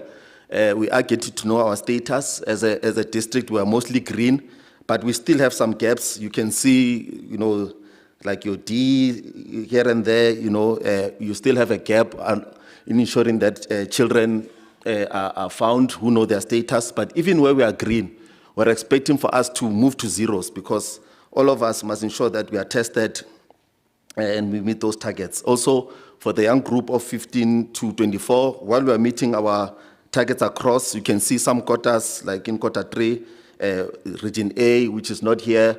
We're also going to give them to say, help us to meet that target in ensuring that, because these are our children ultimately. Also, the biggest one, Operation Tutula, March on March, the anti-migrant sentiments, we appreciate it's a hot potato, but it has hit us very hard as a district. People that are on treatment, here we're just looking at a cohort that we've been following for a number of years. We've lost a lot of patients on the system. Now, the challenge with that is that despite your political views, unfortunately, the virus is not political. It's not a politician. When I date, when you're somebody, I fall in love with a person. And if we've chased them from the clinic and their viral load is high, the infection rate is going to go up. It's not going to look at politics to say, I only infect Zimbabweans and Malawians and, Mozambicans. So we need to make sure that we really, from a public health lens, look at the impact of some of our current political systems on how they impact, particularly with communicable diseases and impact, because this rate that you're seeing here, what it means is that these people are not on treatment. As we speak, their viral load is up and sex is happening. So which means that new infections are going to increase, even within the South African population. So we need to make sure that we look at these issues broadly and also bringing those people back to care.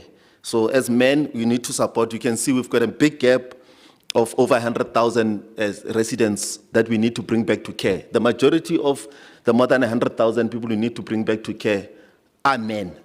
Kiruna in this room, who either we started treatment and when we let go of it, or some of us, we tested, we know our status, but we never bothered. So as we do our Intota Wednesday, let's check, not just with HIV. I'm using this as a proxy. As I said, we have a polycrisis. But let's push so that we enter into health facilities, because the very basic of any other program is health. Once health is not in place, we must forget about other noble programs that include safety as well as socio-economic development. And as I know the letters are small, but I'm just highlighting the first one. In returning people who know their status, we still have a gap of 50,000+ men that we must bring back to care. And this is not our program. We are handing this program to you as Amadoda to really support us in bringing ourselves, our brothers, our cousins, children, including our partners, back to care, to make sure that we are a healthy society in order to deal with the serious issues of the population. Once we are in treatment, we can see with this, we take care of ourselves. We never struggle with viral loads. Viral load just simply means that you are taking your treatment correctly, the virus is suppressed. So once people are in the system, we tend to be well managed. Yes, we do have gaps here and there. As I said, the various sub-districts will look onto you to also support with our program. Now the impact there you can see in red, it's TB. By us not being on treatment, that's the picture that we end up with. We end up with a dismal, TB is the #1 killer. It kills more than 50,000 people in South Africa every year. It's the #1 killer in the city of Johannesburg. So by not being on treatment, by not controlling our viral load, our CD4 goes goes down, our immune system is low, TB becomes the #1 killer. So we want to make sure that we close the tap by ensuring that those that are positive, we return them to care and we go past this so that we can deal with the serious issues. This is just highlighting the issue of TB as well. Also, as I mentioned, that it's a polycrisis. This is just an example of diabetes to also show how we are doing. You can see Region E, you were here. We have a crisis, colleagues in Region E. We are not very consistent in ensuring that we control our non-communicable diseases because, as I said, you can assume that if diabetes is looking like this, the same applies for high blood, the same applies for other non-communicable diseases. So we want to see, as we present on a quarterly basis, green across. But going forward, this is not what I'm going to present. The regional leaders, as in your October sitting, you're going to present this yourselves, an account to say what happened. So it's not going to be us sitting here presenting. You're going to tell us how you met these targets of ensuring that our communities are healthy. You can see, the leading causes of death. This is just looking at the green there, it's looking at injuries, and then the blue, it's non-communicable diseases, high blood sugar. The orange there is TB, and then the other one, it's other infectious diseases and maternal. So you can see on your right with men, that 15 to 24-year group, 63% die from either accident, violence, falls. So there's a high percentage in that age group. So as we do our Intoda Wednesday, we need to speak to our younger generation in terms of areas around violence, areas around, when I say carelessness, because some of these things are pedestrian, kind of like accidents when drinking and walking, drinking and driving, drinking and climbing heights because there are falls, drinking and swimming because people drown. So they account for a huge percentage in our young population. Now, of course, it's a bit lower at that stage in terms of non-communicable diseases, but you can see the young boys in particular, they are very low with HIV/TB. But if you look, as soon as we reach 25, it increases a lot to 25%. So it becomes a big chunk, but also we start entering the high blood lead sukiri at that 42%. And then while the accidents and violence drop, but they remain a challenge. And then in the older age, above 65, the big chunk gets on the high blood and so forth. So the non-communicable. So we need to make sure that we tailor our programs to the specific ages, but also protecting the females as well. As you can see that 29% young girls from 15 years, they start having high rates of HIV, which means us, we are not using protection, we are not on treatment, we are taking advantage as well of younger girls in terms of sexual relations, and it results in this. The stats show us, and those remain high, of course, and the leading cause of adolescent and young girls is also TB, which is mainly driven by your HIV-related conditions. So we really need to make sure that we protect. And we can do this by making sure that we return the 50,000 men back into treatment. As I said, we will be presenting on how you've assisted in that, but also scaling up our prevention programs, as Amajit. And I'm not just talking HIV, I'm talking across board. As you saw, the big chunk with high blood, with sugar, it's lifestyle diseases. Do we exercise? Do we move around? So we need to look into those programs as we sit for our Intoda Wednesday, linking Amadota to care. A man who's not on care for any condition must be linked to care so that we're looking at each other and making sure that we are suppressed. Having said that, it is not important to look at the disease. What's important is to look at the person. So the disease it's telling a story behind. It's telling us something to say, who is the person? And this was a quote said by a Hippocratic oath as doctors. We swear to this man. And I won't take long on the systems approach, as I've mentioned it in our last sittings. But what's important about Indoda Wednesday is that we are creating a system to be responsive. Because for us to be properly productive, we look to say, how are we parts and elements? Firstly, as individuals, as groups that are coherently organized. So when you look at those programs, Indoda Wednesday, which translate to the weekly program, which is the monthly, on a quarterly basis, we've launched our local men's parliament. I know we did not sit in December, we did not sit last month. So those will be the coherence that will be required so that we can begin to produce that set of characteristics and behavior, which then becomes our purpose that we've discussed here to say, what are we going to do?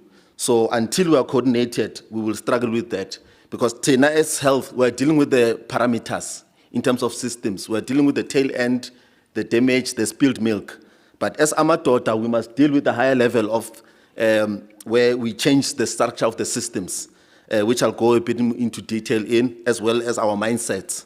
And that's where we'll get the results in transforming the current system into a different one.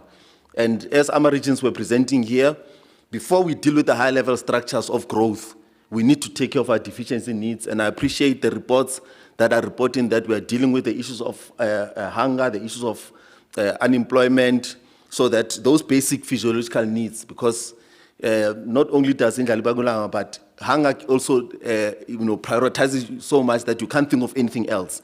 So let's make sure that we develop from that level safety needs in making sure that our communities are safe, ensuring that we build safe environments so that we then can meet the higher levels of motivation, like belonging, itagazelo, as we were mentioning, my leader, as well as making sure that we can now go and look at the growth needs that speaks to now beautifying our area, making sure that we've got clean streets, we close our potholes, we are painting our environments and beautifying the space, because it is by creating that space that we'll be able to deal with the much more complex issues.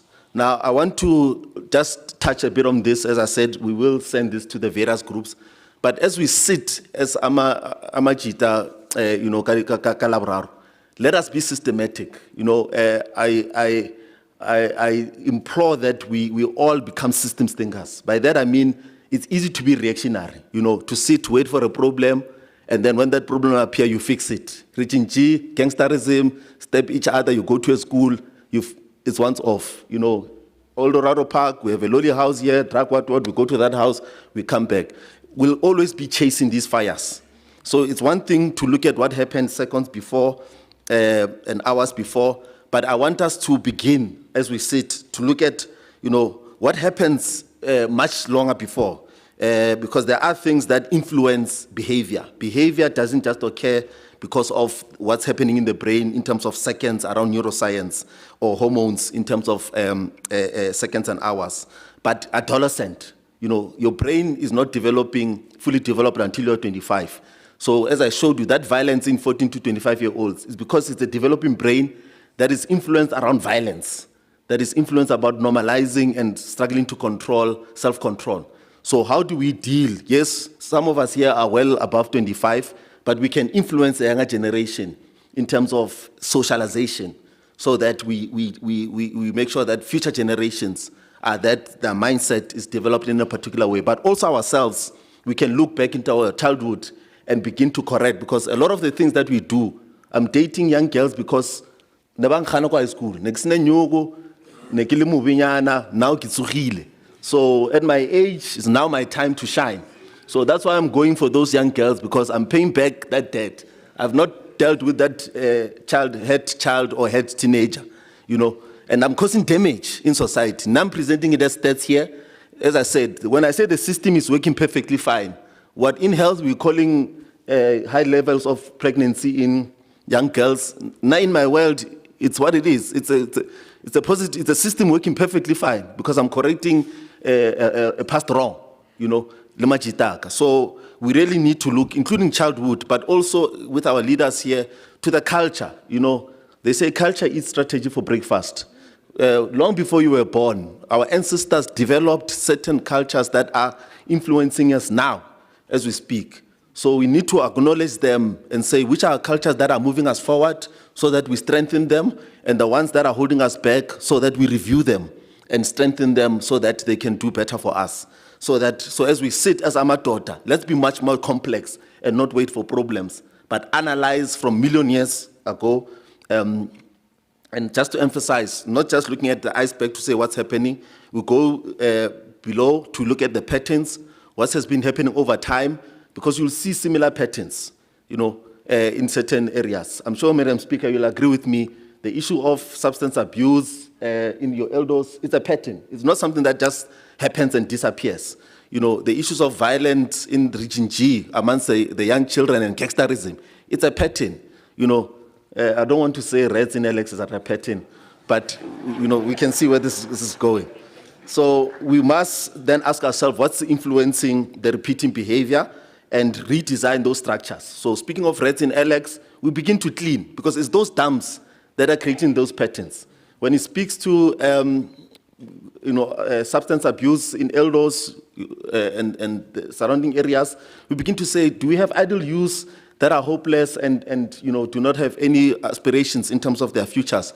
When you speak to gangsterism in Region G, do we have children that are just out of Libullo? They have nowhere else to go for leadership, but now we've organized them. So they don't have Dota Wednesday. Now the new guys mobilize them and become their new leaders, father figures. So those are the gaps that we need to close. And of course, what mindsets are driving this? So we must move away from reacting towards building these structures as we are doing so that we can anticipate the challenges, particularly at community level with our Dota Wednesday, redesign those social disorders. And it's the simple things, littering, vandalism. Those are the things that social orders that we must fix. Public nuisance, a simple thing like noise pollution. Speaker fell unprovoked, a plaster.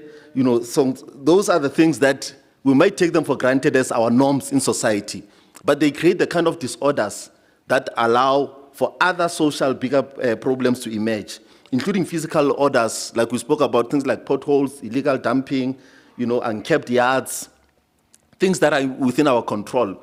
Painting our walls, as I said the last time, a paint at 20 liters, I think it was 800. Some of us, we spend that money on a bottle of alcohol.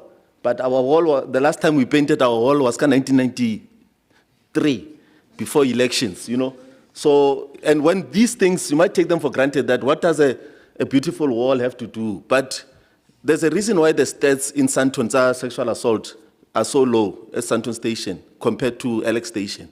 It's not because the rapists, they know the color of the wall, but they can see that if these men are taking care of dead things like walls and taking out weeds, if I touch his daughter, the last problem I'll have is Mukwanas. This man is going to hunt for me because he can already deal with a wall. So who am I, So we must project to those social indicators and structural indicators that says, as the men of City of Johannesburg, we care for ourselves, we care for our family members and loved ones. It must be a visual representation from that perspective. And the one part that I would like to really emphasize on is that all these issues don't start with the end goal. It's really the normalization to say, how do we talk? What are our attitudes? How do we think? So in Dota Wednesdays, we're not going to become priests and bore each other, but let's change those simple words. Tebs are ka bua utiaka or weekend re chunang ene a ntlhakantse tse di febetse 3. Ai man utiaka man. No man, ska bua so. Changing those simple languages. Next time no man, 3 hands. It's a better way to I wanna remove lenyana. Then it's nin mara why. So let's change biggie by biggie at our level. So that we begin to transform those simple things, because failure to transform those, they lead to the higher level where if you're calling somebody with those words, it's easier for you to grab them. If you grab it's easier to degrade, to now take away their rights by either spiking them or making them do something against their will. If you're at that level, it's now easier to kill them because they said no. So no one starts by killing. They start by using those words, and then they graduate to the higher level. So when we meet as Amachita on Wednesdays, we deal with those basics in terms of what we've normalized in that regard. And I'm not sure how much time I have, but I wanted to really emphasize the importance of the men's movement and meeting of men, because history does tell us that a lot of things, transformed by people meeting. If you look at the past, actually, I'll maybe speak to this. We come from a very violent past. I know for somebody who was just assaulted or who has lost a loved one, this may sound as insulting, but we live in the most peaceful time in human history, currently, this generation. We are by far the most peaceful. If you look at the past, it was a very violent past. What changed? About 10,000 years ago, when we settled from foragers and hunting, 12,000 years ago or so, and we became more permanent settled, violence dropped more than tenfolds because of that process of just settling in one place and living in bigger groups. Because before we were small groups, so we're at a constant state of raiding, one group attacking another, and also feuding. Two guys who don't agree with each other, they'll fight to death. But when we permanently settled with a leader, and then the leader could, oversee some level of order. And that process from 12,000 years when we settled, it took many, many years, up to about 3,000 years ago, before we had big cities that really had that governance, that really significantly dropped the levels of violence. A lot of it started in the Middle East, but also in the Mexico area, but also in Asia, like your China area. Now, again, there was a big drop when we started the civilization process that happened in the 1400s, particularly a lot of the narratives, they come from Europe. That's when we started, Amakos, we started taking these small cities and started forming kingdoms, because then it was just chiefs. Again, when kingdoms were formed, levels of violence dropped again about 5 times, because those chiefs that were fighting each other consistently, under one kingdom, they now had much more cooperation with each other.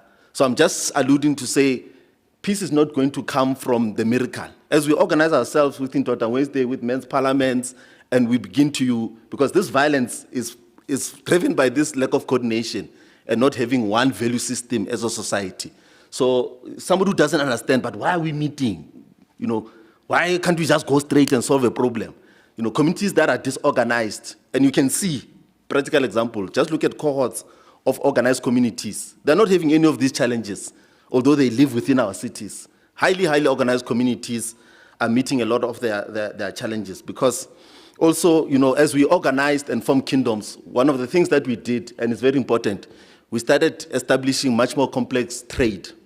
And again, when trade was improved in terms of exchange, again, violence dropped significantly. Why? Because, Tebza, you are more valuable alive if you're doing business with me than dead. So even if I want to kill you, but as my customer, I have to think twice, or hey, if I kill this one, what's going to happen to my business? So as you are building those, and thank you for the leaders who are creating employment, that's how you stop violence, because you must create a trade. There's a saying that where trade does not cross frontiers, which are borders, armies will. So if you don't create trade between different groups, the next thing that will happen is that soldiers will interact with each other. But you can see that's why countries that trade with each other, they never go to war with each other. I'm sure you are aware of the global politics and who goes to war with who. Those that are trading, because the other guy there with the yellow hair, before he bombs us, he has to think, who's going to buy those McDonald's here if I drop a bomb? No, let me bomb those ones that don't have McDonald's. So at our level, let's also be aware that as we create employment, we're not just dealing with the employment crisis, we're solving many other challenges. And of course, we had a revolution that was humanitarian in the 1700s that was driven by acknowledging, the rights of the minority groups. So as we acknowledge the rights of women, increase the rights of the LGBT communities, increase the rights of marginalized groups, animal rights, and so forth, we create peace for ourselves, because communities that can look after an animal and give animal rights, they tend to have a higher level of, if you see somebody kicking a dog, you must know they're very close to kicking you as well. Yeah. So let's value also, drive the agenda of rights as we're dealing with this. in that regard. And of course, while we can speak about the wars that happened in the 19th century, the outcomes of those wars, of course, they created broader bodies like your United Nations and those forums. And the reason why I'm mentioning them is that the structures that we are creating at a very micro level, because you need infrastructure to drive your processes. Without the infrastructure, and that's why, Speaker, I was thanking you so much, that these platforms, these are our United Nations platforms. Yes, there's people who represent us. The Daughter Wednesday, it's our own United Nations platform at our street. So, and those are the programs that drive, to advance our rights revolutions that has led us, as I said, we now live in the most peaceful time. Because before, to kill you, it was nothing. I can just kill you and put you out in the street or a fight. No one would complain. So you ask yourself, how did you get here where it's unacceptable to kill? Sometimes you can't even kill an animal. Ne? It's because of these processes, which we are undertaking by organizing ourselves as Amatot. And as I close, I'll close with this quote that says, it's hard to imagine a more stupid or dangerous way of making a decision than by putting those decisions in the hands of people who pay no price for being wrong. And I'm very happy that many of you, we are not speaking down onto our politicians, Speaker, or anything. We are not speaking down on our structures. But South Africa, we almost, especially after 94, we entered into a very complex problem of relying on the other. We almost like demobilized on society and said government must just do everything for us. NGOs must do everything for us. Churches must do everything for us. Private sector must do everything for us. As Amatot, let's take back our power and really do things that, because ultimately when you are hungry, a councillor does not feel that hunger. He's full. You can do it or you can do whatever. When you don't have a job, a politician has a job. So you are the most affected. So you must make sure that, and actually I would even take it a step further. Politicians are the outcomes of society. So we must be the ones who says we want to deliver so that politicians look good. I know it sounds like a dangerous statement, but if you look at countries that are like your Scandinavian countries, the communities are delivering so well, you don't even know the name of the politicians. If I ask who's the president of Denmark, none of you will answer me, né? Because the communities are taking care of business. Once you start knowing names of councillors and politicians and police commissioners, you must worry, because it means you're not doing your job. We would not know that man from Durban if in the streets we're meeting on every Wednesday to take care of crime. So we must worry and not celebrate knowing. So we must take care of our responsibilities as Amatot. And in closing, to say, for our Intota Wednesday, let's care for our well-being. As Amachita, let's look after our neighborhoods and maintain them. Let's tend them, cut the grass, remove the weeds, paint the walls so that our children can play safely in the streets. It can be full of light. Also the street lights, Speaker, some of them just put them on so that we can also continue into the night. But let's also fix some of our areas, including potholes and those illegal dumping sites. I was driving from another meeting, so I came late at Southern Hospital. I was seeing the city clearing the illegal traders. And somebody might say, it's an economic factor of the poor, whatnot. If you break the rule of law, by the time your daughter is raped, it's because the society has normalized the breaking of the rule of law. So some of us, we complain this side to say police are not looking after, but we accept the breaking of the rule of law this side. And so it's not a case of people not being allowed to trade. It's ensuring that we build those infrastructures within our communities that are agreed by us as a communities. Even in my village, by the way, Komasheshan, we will not allow you to cut hair all of a sudden on the street. We'll approach you to say, Aibo, this is where we eat. Why are you setting up a barber shop here? We won't wait for a mayor or a bylaw. So let's make sure that even where we live, we maintain and securing those clean and safe and vibrant places for us to live. Thank you.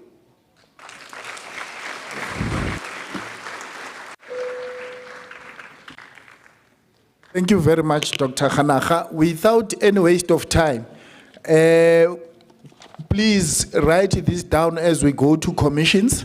and we'll have 6 different commissions. We'll also request the assistance of the Secretariat in terms of noting down what will be discussed in the commissions. The commissions will start now at 12:30. By 1 o'clock, we should all be back here so that we are able to move forward. Commission 1 will be mental health and emotional intelligence. Emotional health and emotional intelligence. That's Commission 1. Commission 2, education and future readiness. Education and future readiness. Commission 3, fatherhood and family dynamics. Commission 3, fatherhood and family dynamics. Commission 4, positive masculinity and social ethics. Positive masculinity and social ethics. Commission 5, physical health and preventative care. Physical health and preventative care. Commission 6, economic empowerment and leadership. Commission 6, economic empowerment and leadership. Now I would request that Commission 1 and 2 will use this side, 3 and 4 this side, and maybe others can sit here. If you want to go up, please don't jump, as Dr. Khanaka said. Ne? Say you drink and dive. Others can sit here inside the chamber, this portion. So we are going to give you 30 minutes so that we are able to come back on time, and so that we are able to conclude our program as early as 2 o'clock. And sector leaders, Dash, Gina, Linda, Mgambi, Zakes, Mr. Aesop, I'm not sure, maybe you'll get somebody from your region to lead one of the commissions. Region E, Sbusiso, ne? Yeah, you to take one of the commissions. I think we've got 6 regions and 6 conveners or coordinators of those regions will go and lead the commissions, and the Secretariat will assist in terms of scribing. Thank you very much. Let's go to the commissions.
Zakes, please go to Commission 6.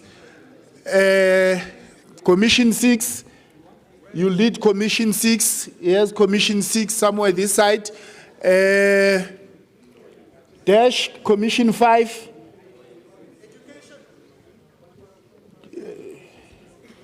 You take education is Commission 4. 2, okay. You go to Commission, Commission 1? Yeah, take Commission 1. Where's Commission 1? Somewhere that side? Yeah, it should be that side.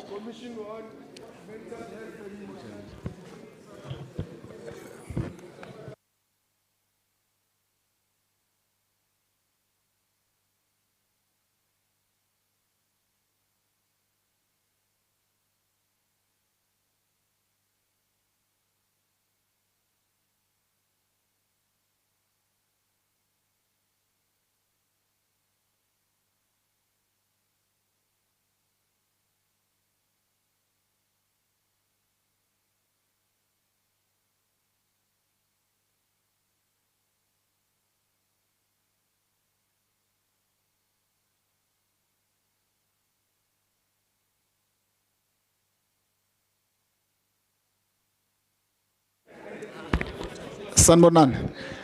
Guys, remember I said all the sector leaders, regional sector leaders, can I see them outside for just 5 minutes?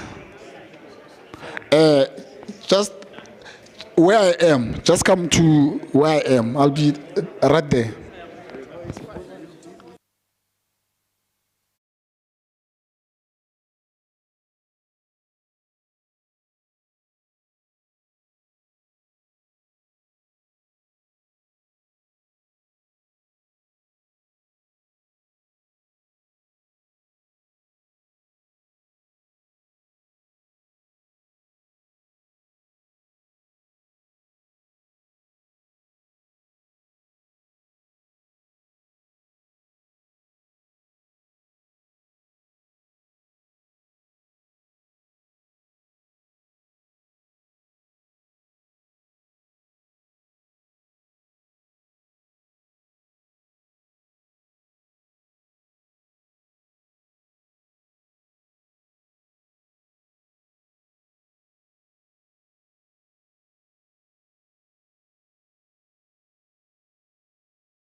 I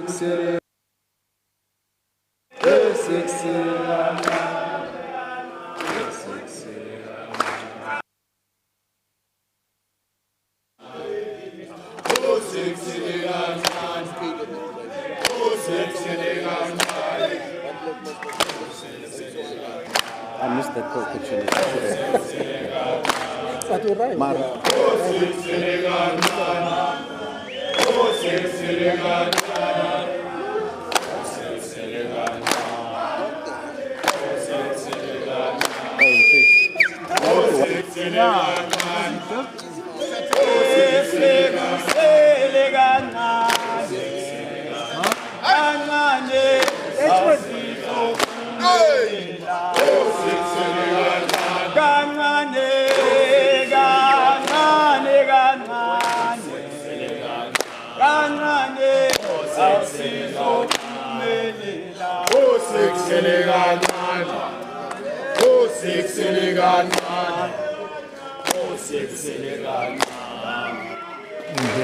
Matota. Matota. Without any waste of time, because we are looking at time, we'll then request commission representatives to come and table only the resolutions, and each commission will be given 2 minutes. You'll be timed. The resolutions and the discussions will be consolidated into one, and that package will then be sent to us, and then we'll disseminate it according to regions. I know here that each region, from region A to region G, there are WhatsApp groups. Will disseminate that information according to that. Can we have Commission 1 coming quickly, 2 minutes, because we must be done by 2 o'clock. Commission 1, just give us the resolutions taken by the commission, followed by Commission 2, 3, 4, ganjalo, ganjalo. Yeah, let's start.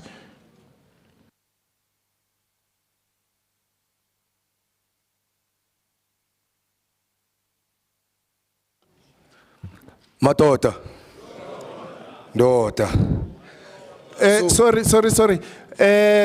There's a gentleman that I lost his phone, which is Samsung.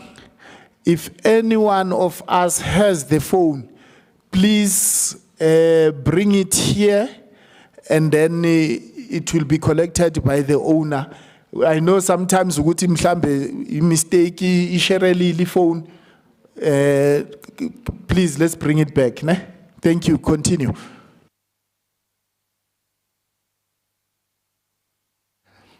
So, as the Commission 1, we were tasked to dissect mental health and emotional intelligence. So, under mental health and emotional intelligence, we found out that amadoda ane problem yok overthinker. And then so the solution to that was form a brotherhood and ukubekisa indoda Wednesdays nama dialogue circles, and to encourage men ukuthi bangasabi to find a professional help. By professional help, meaning counseling. And amadoda need to stop shaming each other by, because of me nanghambile, and I went to seek professional help from a therapist and counseling. So the other issue was unemployment. And unemployment, so we decided ukuthi we as men do not need handouts from the government. We need financial empowerment in a form of skills development and job availability. Thank you. As per a topic at hand that we are given, mental health as well as emotional intelligence, under one aspect, which is overthinking, you'll understand that when a man is in a state of failing to think properly, is in a state, is like is someone who's in a treadmill. He's in a state of Rubicon. He doesn't know where to go. So we need to come up with some form of religious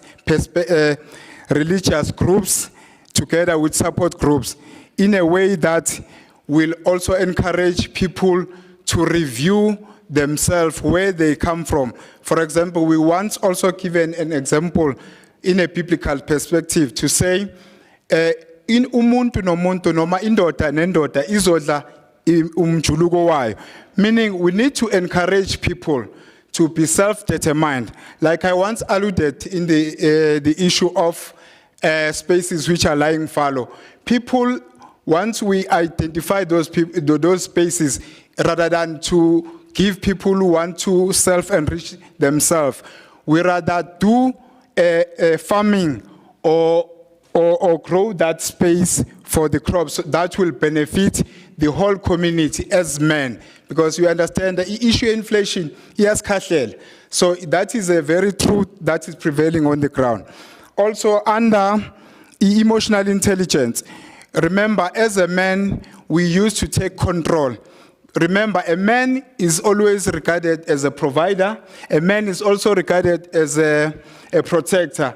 So it becomes a contradiction to someone who cannot think and analyze his position in terms of the role that a man needs to play. As we also have our leaders, traditional leaders. We need also to bring those kind of forums on board so that they will be able to capacitate us and inculcate this culture of understanding our role as men. So we said also the solution to that is social cohesion, where we need to engage a certain number of stakeholders to come on board so that we'll discuss those issues in order to cap the scourge of unemployment. We also took note of the fact that there is an imbalance. Hence, women are more empowered economically than men. That one I think is undisputable. So we need also to make sure that we give support to our young and old men so that they'll be able to have a space for exploiting job opportunities in order to fend for themselves. One other thing that we also made mention is economic freedom, so as to expose and exploit job opportunities as well as financial intelligence. We need to take our men to the program so that we'll be able to educate them. Lastly, the issue of social grants. Of course, we understand that there are good and bad part of, or maybe like for a better way, I can say advantages and disadvantages of social grants. Because there are people who are making use of these funds in a very productive manner. However, by the mere look, we have seen that people, they are now becoming a permanent recipient of grant. But if ever maybe we can try to form structures that will influence our government to utilize this fund for social grant to either disable people and orphans, that one will be very much healthy, rather than to take a person who's very much informative, who's got metric, and is not mentally or physical challenged to be given a grant. Rather, we need to bring those structures on board to influence the government that they must give us job opportunities. I thank you. Can I just add on emotional intelligence? Time is up. Time is up. Thank you very much. Commission 2. Quickly.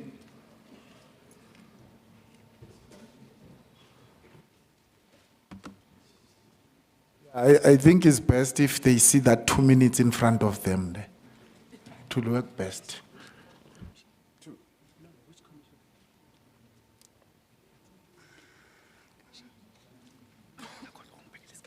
No, it's 2, we are 3, sorry. No, it's fine, let's continue. This is Commission 2, right? Yes. Yeah, let's proceed. Okay. Good afternoon, distinguished guests and future leaders and change makers that are here. My name is Lesego Nkosi, and I come from the Rose Bank. a student representative council. So we all know that we have an education system that looks proper on system, but due to the pipeline, the education is broken down. So from paper, it's from primary school, high school, and varsity level, but there's gaps within our systems. So learners drop out before matric, and many who pass can't afford tertiary education. Even those who are funded struggle with accommodation, allowance, and basic needs. And those who graduate, we must ask, are they truly ready for the real world? My answer is no. Because a qualification without opportunity is a promise unfulfilled. We heard that, so our system is not fully aligned with the market, with the job market. Because firstly, our classrooms are overcrowded, teachers are overburdened, and technical skills, the very skills that can empower self-employment, are limited and often inaccessible. So I ask again, are we educating for survival or for relevance? But this is not just about the system, it's about us. Because the education does not begin in a classroom, it begins at home, with discipline, with values, and with Ubuntu. If informal education is missing, formal education will struggle. We cannot outsource parenting, we cannot outsource mentor. We must groom the roots before we expect the tree to grow. Where do we go from here? We move conversation to action. We must support students facing financial gaps, promote entrepreneurship, and mentor the young people from grassroots level. As a collective, we must Thank you very much. Time is up. Thank you. Can I again request once more, can we remove our hats? Please. Can we remove our hats? Thank you. Commissioner Drake?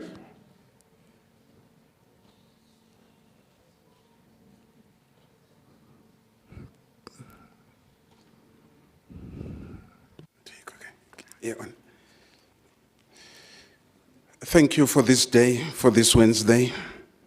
Madam Speaker and all protocol observed.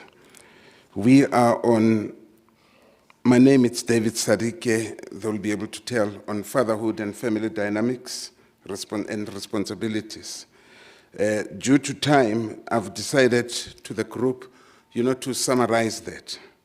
Fatherhood, it's for the kids to be in a safer place. You're a guide, you're a provider for a child and all. And you do not need to be a perfect father. You don't need to be a present father. You need to be a social father. I've decided to divide it into 4. There are 4 P's on fatherhood. 4 P's on fatherhood. 1, it's presence. I'm there, body, mind, and heart. Provision. I work to meet the need, food, school, and safety. 3, protection. I stand between my child and him and harm. 4, preparation. I teach them to survive without me, so that I'm an eagle father. After the time, eagle throws the child away to fend for himself. If my child are well taught, they will be able to stand up and be able to do that. And one will be leading them to responsibilities. I will give him responsibilities. I will give him challenges. Remember, there is time limited.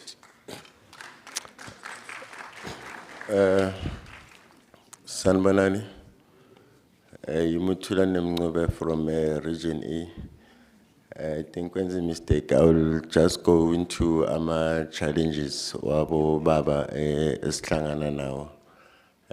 What I've realized, the biggest challenge is in Abu Baba voice. Time's up. Thank you. Next commission. Sorry, Deputy Chair. Next commission.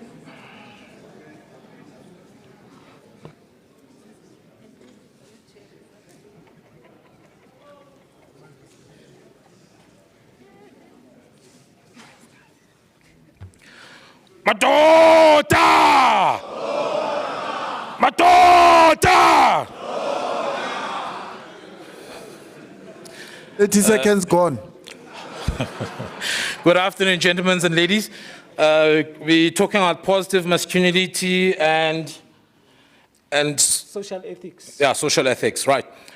There are 4 to 5 elements that are defining positive masculinity. We're looking at responsibility, emotional regulation, integrity, respect, protection without control, and growth mindset. Those are the elements that define positive masculinity. But I would like us to dwell kakhulu on the responsibility as men, that we need to learn to take accountability and responsibility for our actions.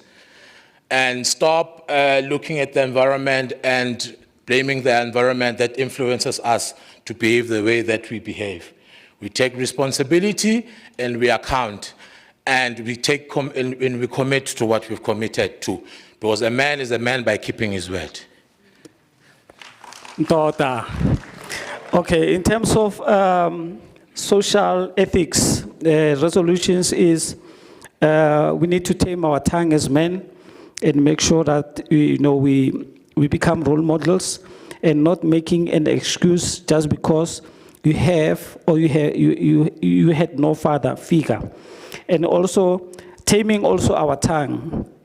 We have to make sure what we say to our kids, it comes in from a good space, and to also assist our young boys to adapt to environmental situations like those who are coming from city and modern rural areas, so that we can maintain the balance. Thank you, ladies and gentlemen. Thank you very much. You know, I've given each presenter 2 seconds extra. Next commission. I'm very generous. I've given you 2 seconds extra. Next commission.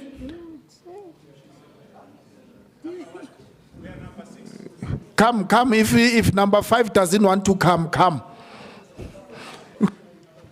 We're moving here. That's real life counsel for you. That's how it goes. If you don't, in the time that you are given, if you don't talk, we cut you. You know they are lucky because I can cut from here. We can cut you. Thank you. Speaker of the Men's Parliament, Ondabezi Tabonga Bakona, all protocol observed. Coming from Commission number 5, topic physical awareness and preventative care. Target men and boys aged 15 and plus in communities, faith spaces, and traditional settings. Rationale: men are less likely to seek health care presently. They present late for HIV, TB, and carry high burdens on NCDs, substance use, and GPVF perpetration. Key interventions are proper balanced diet, healthy screenings, blood pressure, glucose, HIV, TB, STI at clinics and at Izimbizo. Cancer awareness, prostate and testicular health education, plus referral for screening. VMMC, safe VMMC advocacy with men sectors and clinics. Mental health wellness, depression and anger management for men linked to GPVF prevention. Substance use, early intervention, plus referral centers of transformation. Accountability dialogue should be frequented on GPVF, fatherhood, healthy masculinity. Outcomes measures, men screened, men referred, men trained on men's health, GPVF cases reduced in targeted wards. No, as Bonge, and ours was very simple, was that one of the key resources for men is the mind. So we are saying that on Indoda Wednesday, exercise mechanism must be put in place where men are encouraged to wake up in the morning, go to exercise, so they have a positive outlook of themselves. Number 2, it also led us to what makes men not to go to access those healthcare facilities. One of the issues that came up was pride and that mindset we are talking about, and also the issue of stigma being charged at these healthcare facilities. So the resolution was that we need a focal person at the clinic to deal with those men issues, but that person can also Time up, attend thank you. the men.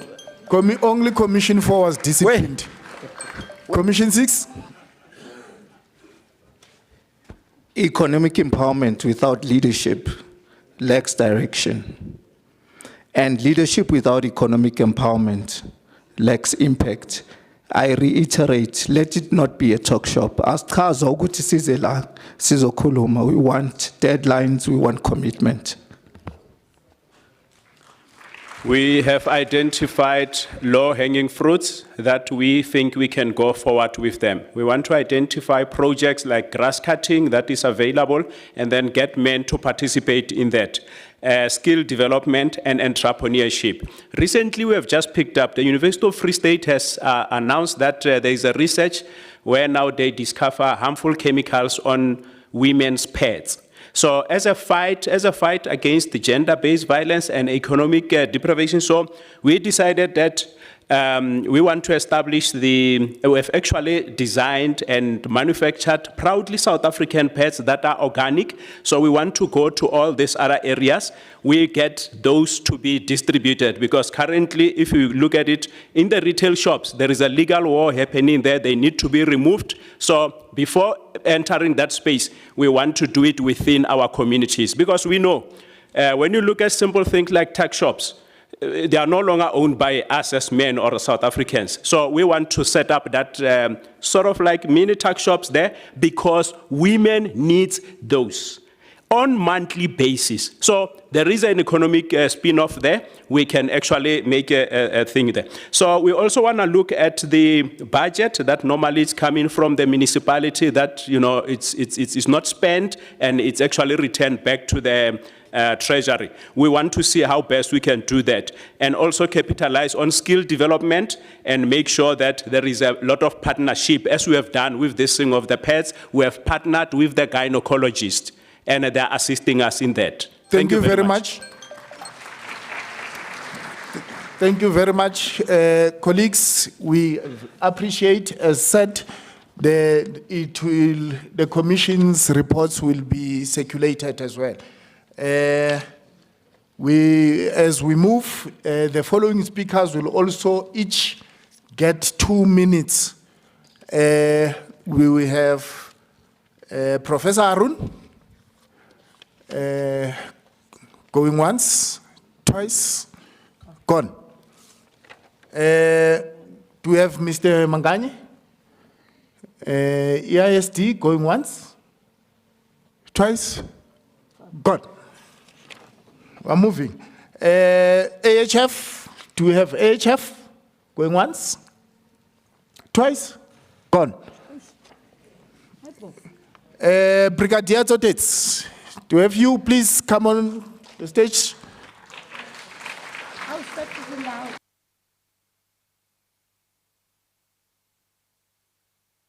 We have our own Madlanga Commission today.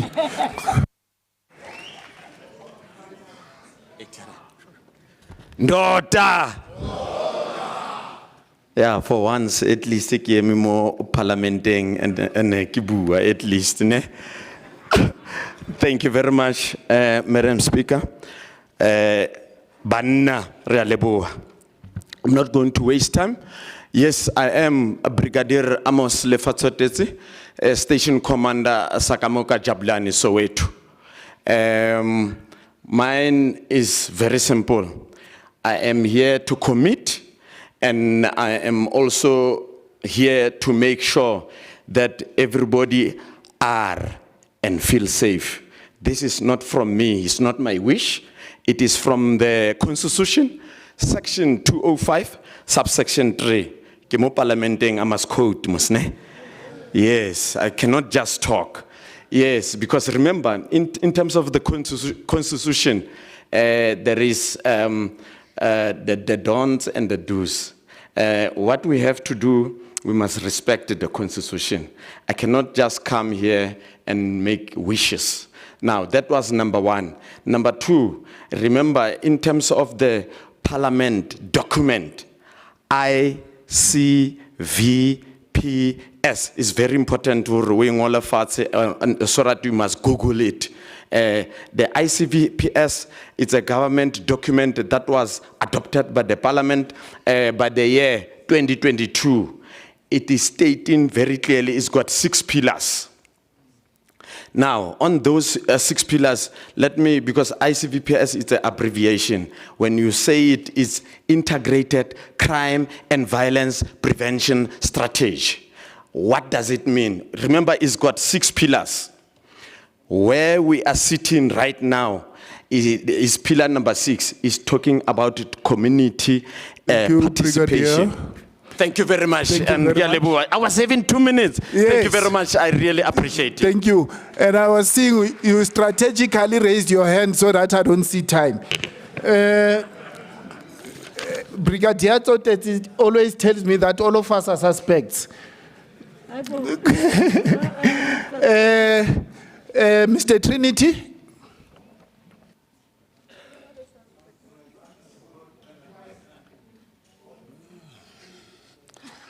Greetings to all of you. 2 minutes is going to be a little time, but never mind. I'll just summarize what I'm going to say.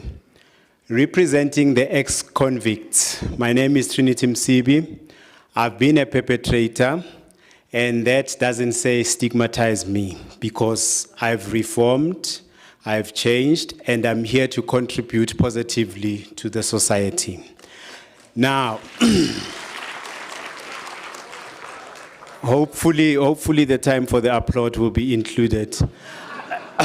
Nevertheless, I'm here to say that as ex-cons, Trinity Unleashed podcast and Trinity Unleashed organization is here to come and assist, because you know the scourge of crime is a rife one. As you were speaking here and I'm listening to you, I'm like, we still have this problem, and the problem is bigger than us.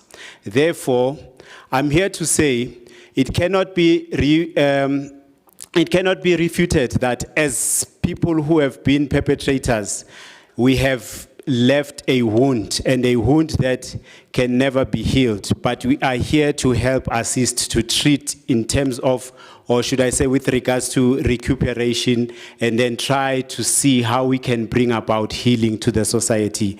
We go around, we speak to children at schools, we go around, we discuss with other inmates who are currently in incarceration, and then we tell them of how the outside world is, and then we seek from you that as part of reintegration, you must be accommodative to us. Do not judge us. Just check if somebody is truly reformed, and then incubate them into the society, assist them with whatever they want to be assisted in.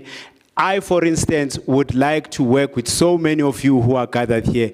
And I'm afraid that time is not on our side, and I can't speak when I'm pressured with time. Thank you. Thank you very much. The Gauteng men's sector? Going. Oh.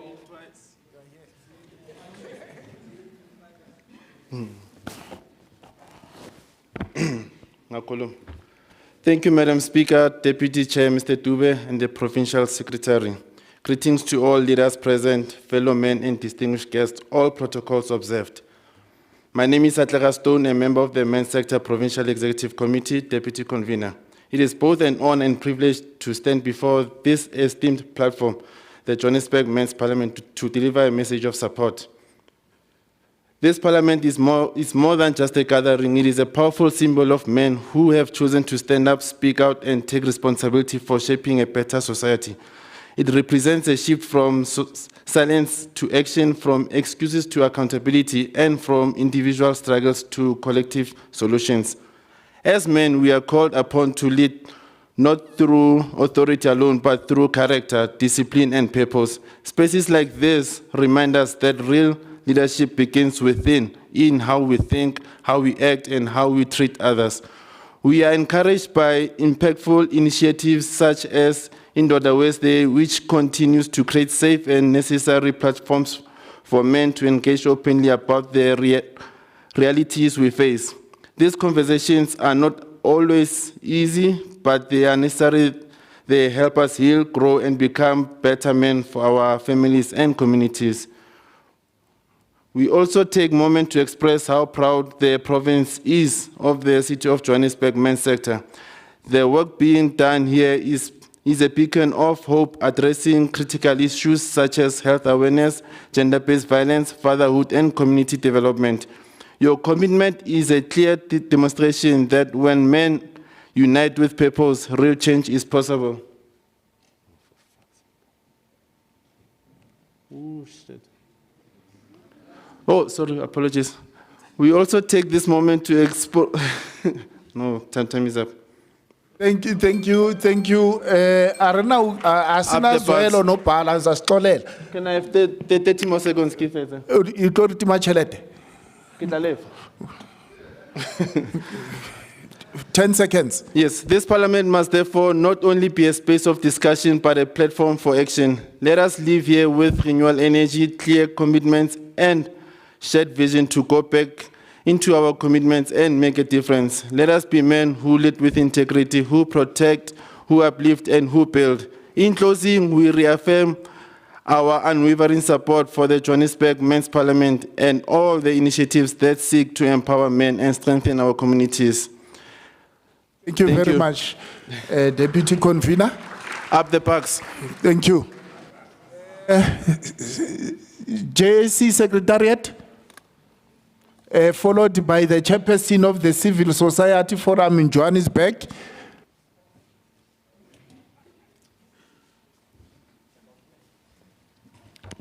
Thank you, Chair, Speaker, honorable guests, all protocol observed. On behalf of the Johannesburg AIDS Council, we extend our full support to the Men's Parliament and commend this important platform in advancing dialogue on issues affecting men and boys in our communities. The Men's Parliament provides a critical space to engage meaningfully on matters of health, social responsibility, gender equality, and community development. As the JAC, we recognize the vital role that men play in the fight against HIV, TB, and other public health challenges, as well as promoting positive social norms. We are particularly encouraged by the initiatives that empower men to take active responsibility for their health and well-being, support their families, and contribute constructively to society. The Men's Parliament stands as a catalyst for such transformation, fostering accountability, leadership, and inclusive participation.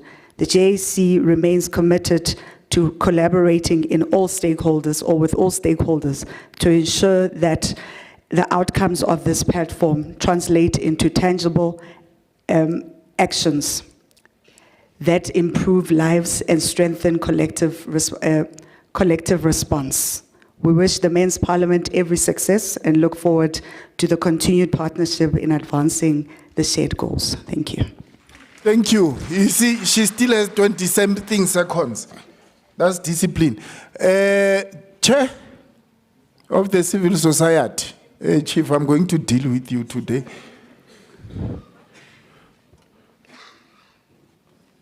How do we connect this?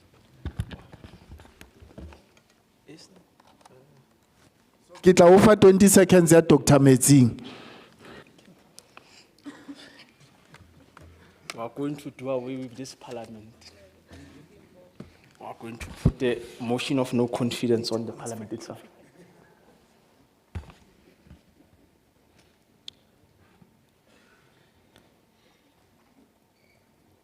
Maybe I'm forgot busy and I can actually start. I think the key points are at the bottom of the page. So when you see the page, I think it'll be push it in so that we do not waste time. Matota! Matota! Baete! Baete! Co-chairs of the Men's Parliament, Speaker of Council, Councillor Arnold Margaret and Ubafana Mbuya Zidube, the MMCs in absentia, ED and Director of COJ Health, civil society leaders, youth formations, traditional leaders, men and boys of Johannesburg, I greet you with utmost respect. The chamber is calling and we have answered. We gather for the 4th Johannesburg Men's Parliament under a theme that demands modern attendance. Better men for tomorrow, deepening accountability amongst men and boys to respond decisively to our socio-economic challenges. We have heard the regional reports. The voices from Region A to G are clear. Our challenges are real, but so is our resolve. And we welcome the commitment that the ED earlier on made on that the resolutions of this council will definitely make sure that we do get the necessary support. Siyabonga ED. How about it?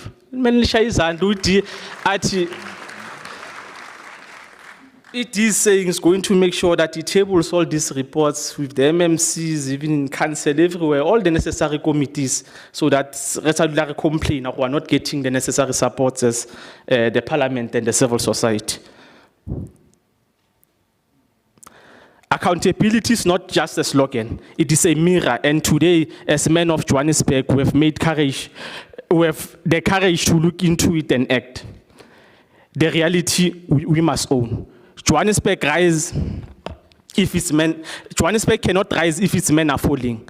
Our city carries scars: gender-based violence, unemployment, fatherlessness, substance abuse, crime, and a silent killer we do not talk about. ETP. These are not government problems; they are our problems. When homes are broken, when boys grow up without identity, when illness goes unchecked, we must ask, where have men been? TP crisis in Johannesburg. And I will just not go into details because with Dr. Hanach, I think he did justice on this particular one. But on TP, I just want to say the numbers that Dr. Hanach was putting before us earlier on, it's a very scary picture. That TP is just not a health issue. It's also a men's issue as well. With everything that was actually presented, I also need, we should also take note that the progress that was made comes from the communities through the screening that happens in our township, informal settlements and hostels, the very places where we come from. It comes from the targeting high-risk groups, including ex-mine workers and people living with HIV. Nationally, TB remains the top infectious killer worldwide. And in 2024, South Africa recorded 50,000 deaths due to TB. That is why today we are happy, Speaker, that we would be launching the TB caucus very soon. And thanks to our progressive Speaker, Siyabonga Speaker. Because indeed we cannot build a city if men are sick. A sick man cannot build a city.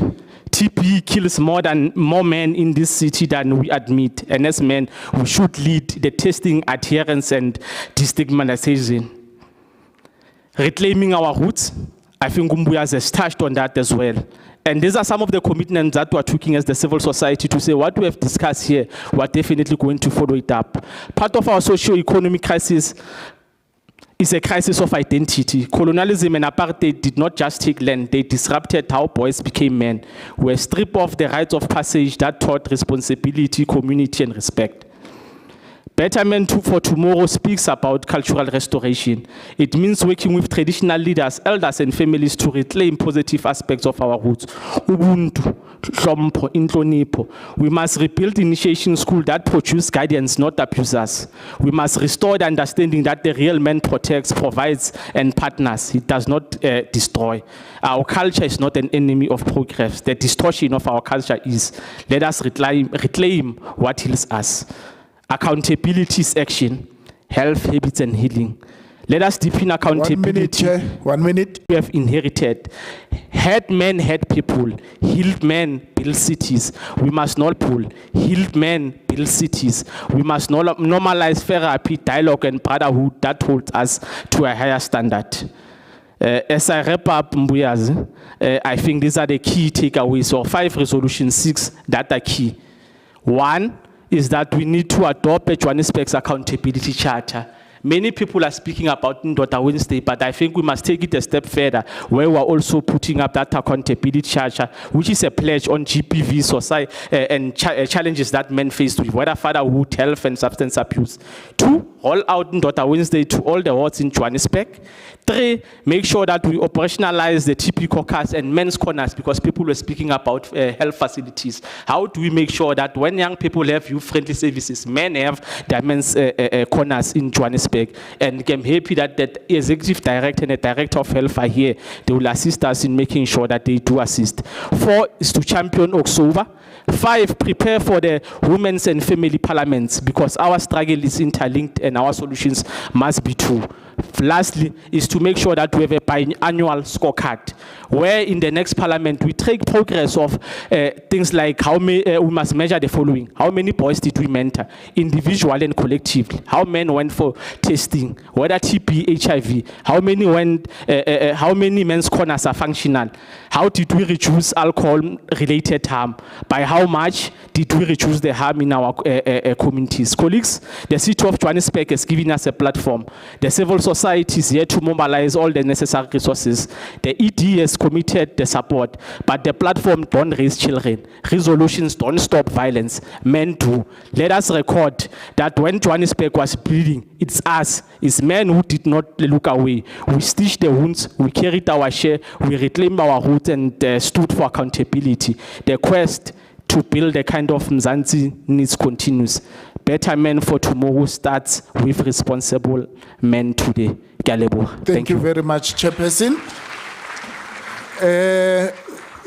Can we quickly siphakamise uNdabezitha Enkosi Mpembe to come as well as the last person from the messages of support? Bayete.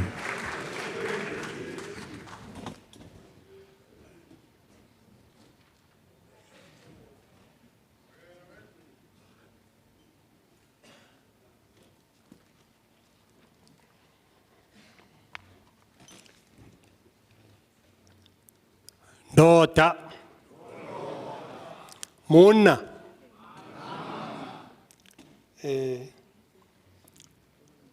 Bayete boNdabezitha. Kamaku emakhosini. Mshadi. First and foremost, I would like to thank all these men that are gathered here today for one vision. To elevate adolescents, boys, and men under one banner, which is Betterment for Tomorrow. Thank you, Madam Speaker, for showing us love.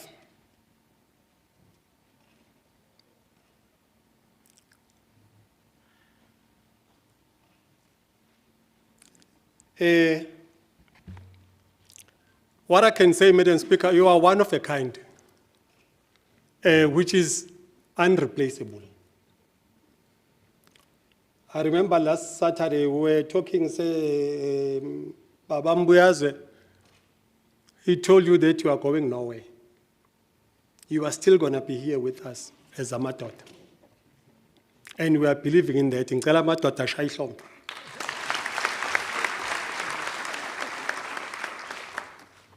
Okay, in terms of amakhosi, sizokhuluma nge-GBV. Sithi no to i-GBV. Ngicela amakhosi wonke la khona endaweni zayo. If kuna something eyenzakalayo ongayiboni kahle, you need to intervene. Because sinamabandla practice i-GBV in the name of culture, which is totally wrong. Which is totally wrong. Angeke uthole ubaba ona 70 years, onomfazi ona 60 years, ngoba unemali uyahamba uyothatha ingane na 18 years uyenza umfazi wakhe. That cannot happen to my child. Bese nina ngoba nithanda imali, labo baba banayo ninikela ngengane zenu. I-GBV leyo at highest level. Please, take care of your children.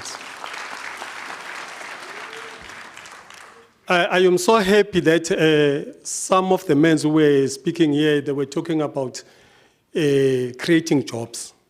Because in Dr. Wednesday, it is not for GBV and grooming men. We must create jobs. Because most of these men are not working. So we need to create jobs. Others, they were talking about agriculture. That's good. Skill development. career guidance. There are children that are still at school and then they don't know mabesuka lapho ukuthi bazokwenzani.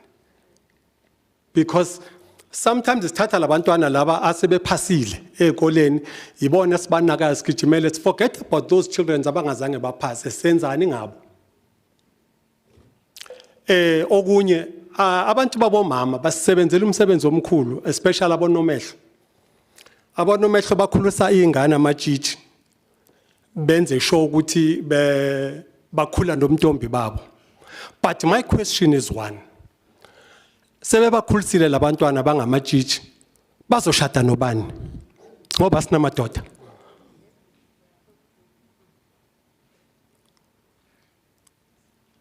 Our boys are busy with walker pipes. Some ubathola ema shops, they are dancing. Why? Labo mama bewaiting isikhathi sabo bekhulisa amajiji amadoda engekho. Why? Okay, I'm not going to take long. By it.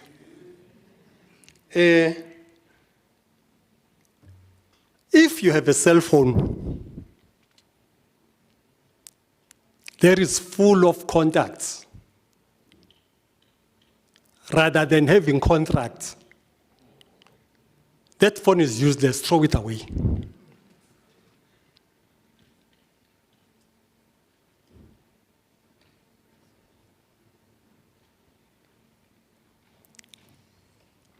Guys,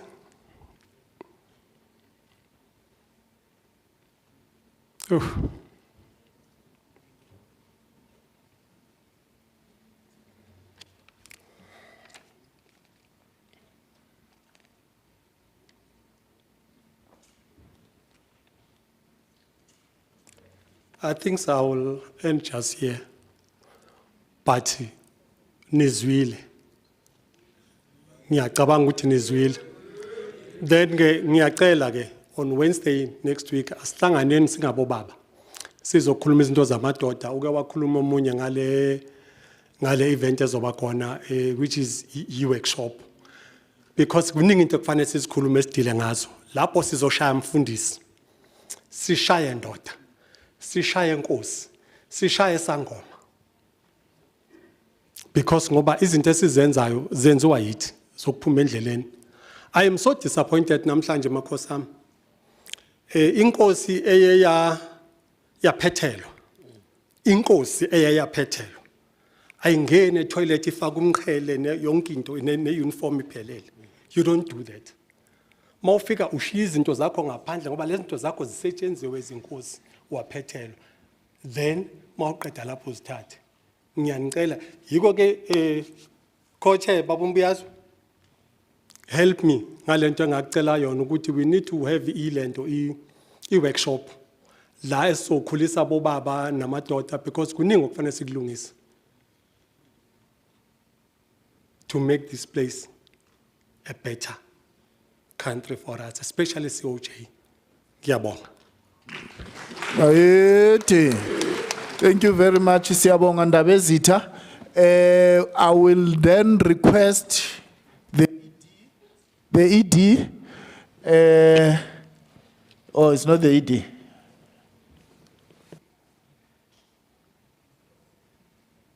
I will request the ED as a person that will give the speaker as she gives us the keynote address and summarizing the entire parliament for today. ED.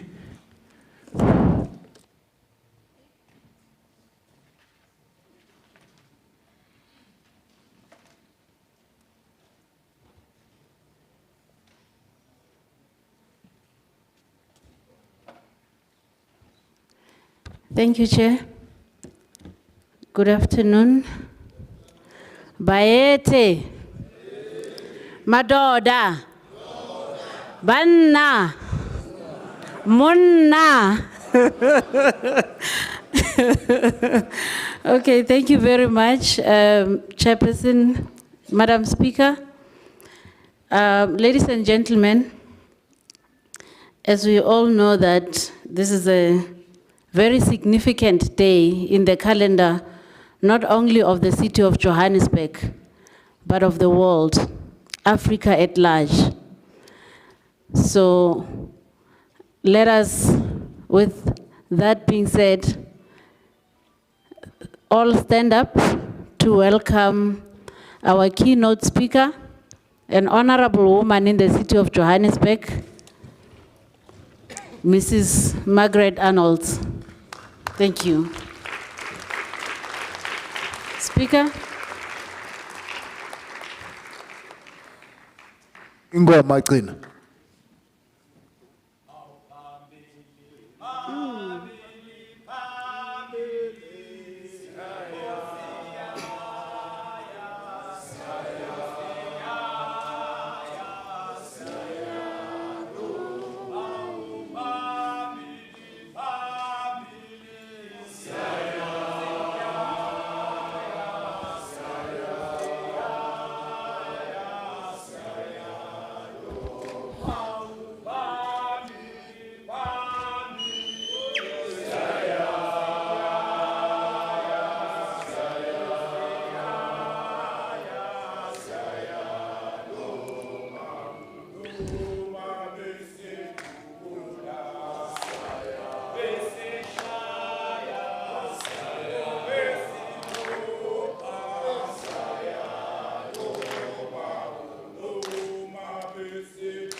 Thank you so much for that.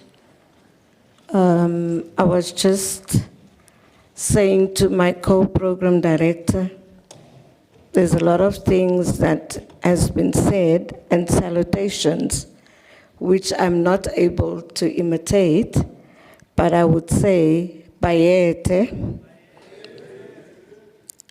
I would also greet the executive mayor of the city of Johannesburg, Councillor Dada Selo Morera, in his absence.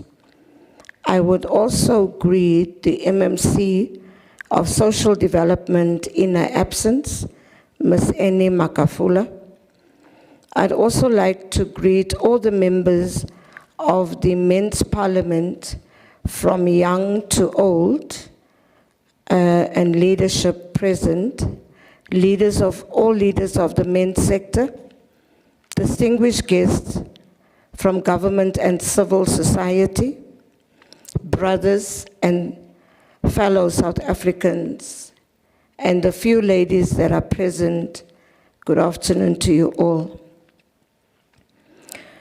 We gather here today at a critical moment, not only in the life of our city, but in the life of our society. The Men's Parliament is not a ceremonial gathering. It is a deliberate and necessary intervention, one that calls on men to reflect, to take responsibility, and to actively participate in shaping a better future. Men cannot shape a better future if the boy child or the girl child is not safe with them. Some of us at times say, why do we have to go to church when pastors are not doing what they are supposed to do? And I think the last week has hit us hard as a society that a pastor had to do what he did, and we believe it's not the first time. So how do I go to church and listen to a man preaching when I know our girls and our boy child is in danger under the same person that is supposed to teach us integrity and morality? The theme before us, Better Man for Tomorrow, is both a challenge and a commitment. It challenges us to confront uncomfortable truth, and it commits us to doing better. Throughout the course of today's program, we have engaged with a wide range of perspectives. We have heard from the men's sector leadership, we have heard from health, we've heard from civil society, and from organizations working on the front line of social change.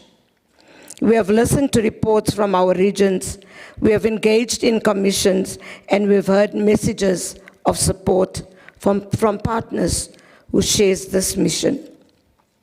What emerges from all of these engagements is a clear and urgent message.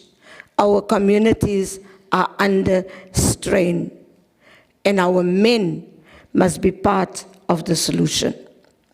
We cannot ignore the realities that surround us.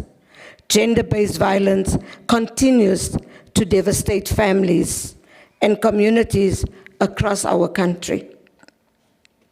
Before you stands a survivor of GBV. It is a crisis that demands not only condemnation, but action, decisive action, sustained action from men themselves. We are confronted with the reality of our children growing up without consistent father figures. Young boys without guidance, young girls without protection and support. The absence of a responsible fatherhood is not just a private matter. It is a societal challenge with long-term consequences. We are also faced with the silent crisis of men's mental health. Too many men suffer in silence, because you are taught not to cry, you are taught not to complain, you are taught to man up because you are a man. You are the head, so you cannot complain. You are not allowed to cry. To many men suffering in silence, conditioned to believe that vulnerability is weakness. Too many lives are lost because men feel they have nowhere to turn. At the same time, socio-economic pressure, unemployment, inequality, poverty continues to weigh heavily on men and families. These pressures can never be used to justify harmful behavior. But they must be understood if we are to respond effectively. Colleagues, we must be honest. The challenge we face are not only structural, they are also behavioral. And that is why accountability is at the center of this parliament. Accountability means that we, as men, take responsibility for our actions, our attitudes, and our impact on others.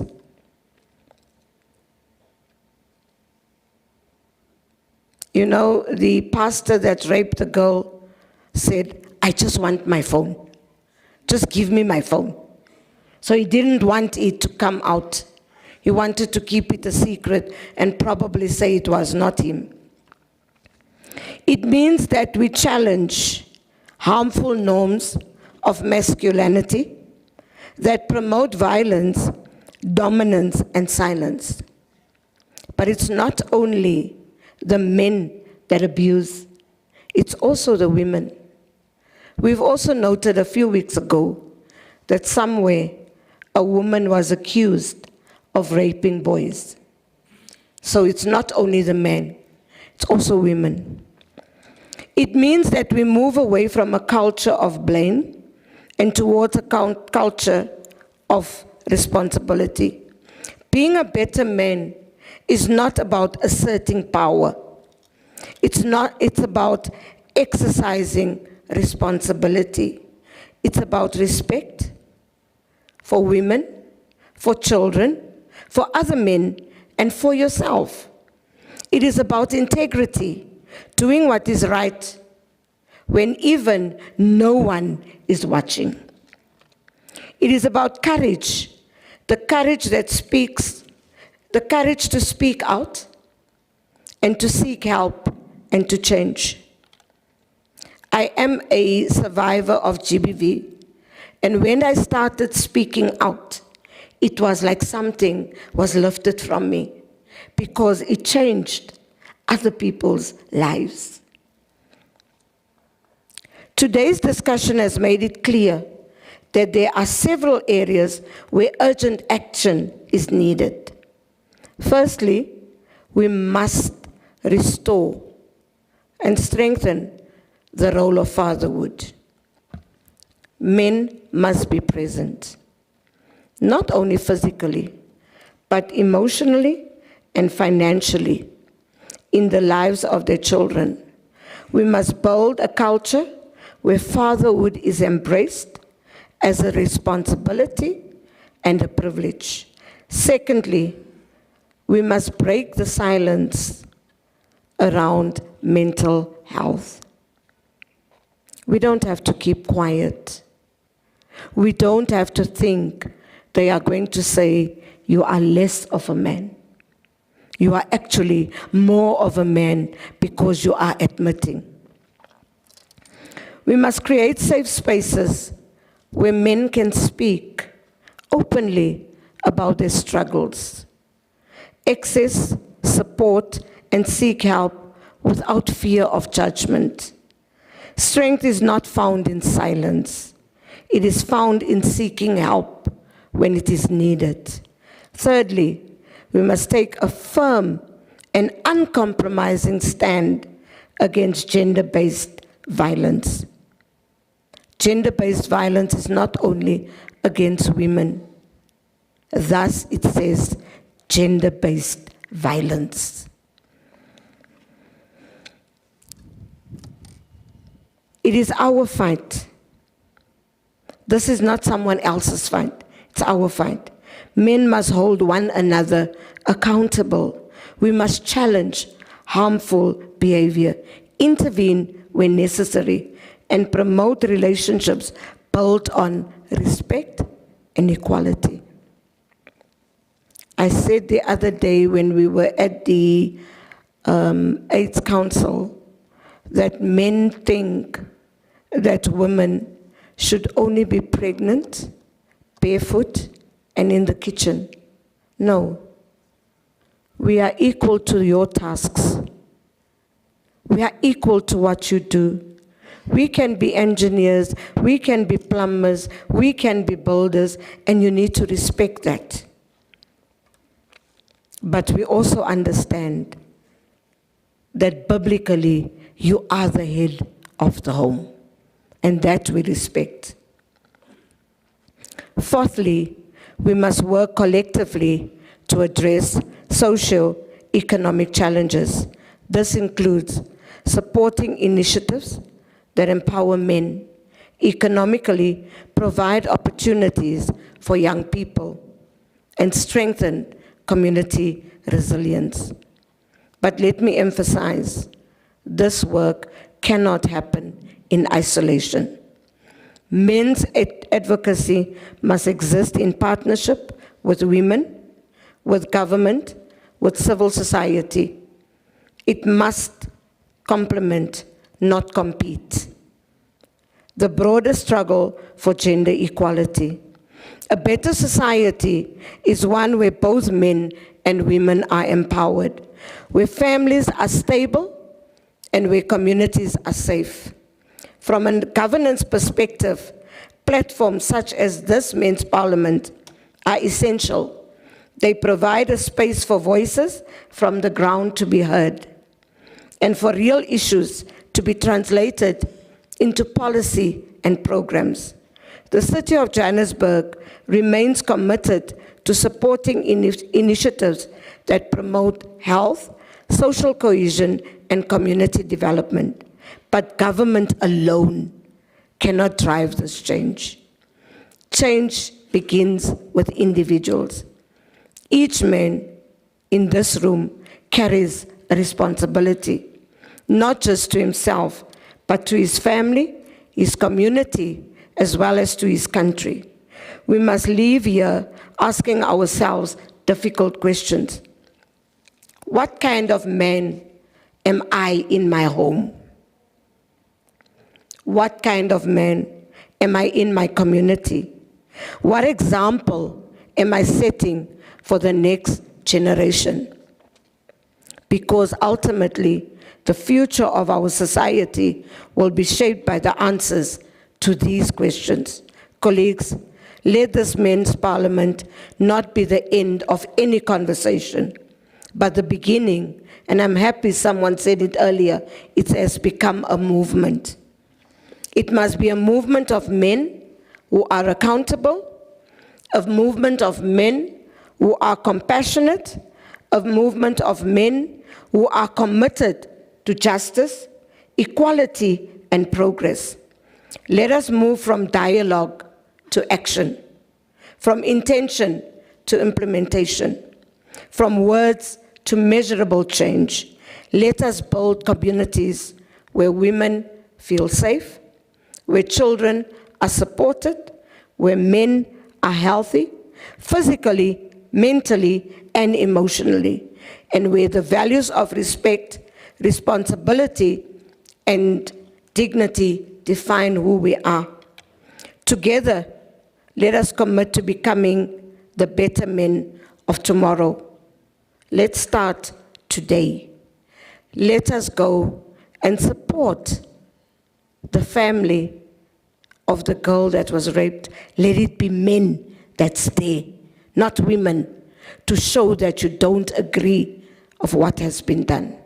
With those words, I want to say, I thank you, and I believe you will create a better future for all of us, a better Johannesburg, the one that you want to see, not the one that we want to create in this chamber, but the one that you want to see, the one that you are proud of.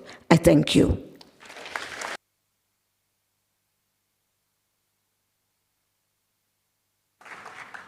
Thank you very much, Madam Speaker, with that very moving keynote. And I'm sure that we have taken some takeaways from that. But also, I think the most important thing that needs to be emphasized is the issue of making sure that we move away from being just talk and dialogues, but to go and implement. But advocacy is one of the most important things that we need to do as men as well. What I'm going to request is that those that have got drafts from the commissions, please do submit them to the Secretary, Mr. Busiso Stole, so that they can be consolidated into a comprehensive report, working with the Secretariat. And then when we disseminate the information, it will be a consolidated information. In that note, thank you, Madam Speaker, once more. Madam Speaker requested me that deal with the issue of motions. Remember that for the civil society, this parliament is the second highest decision-making body or structure. So if there are motions that we want to table, and we can raise them, then the show of hands, maybe 2-3 people, then we are able to move. I note Mr. Gcina Sauka. I note the chairperson of the civil society. I note the chairperson of research sector. I note Minister of Young People at the back there with your cap. Please remove your cap.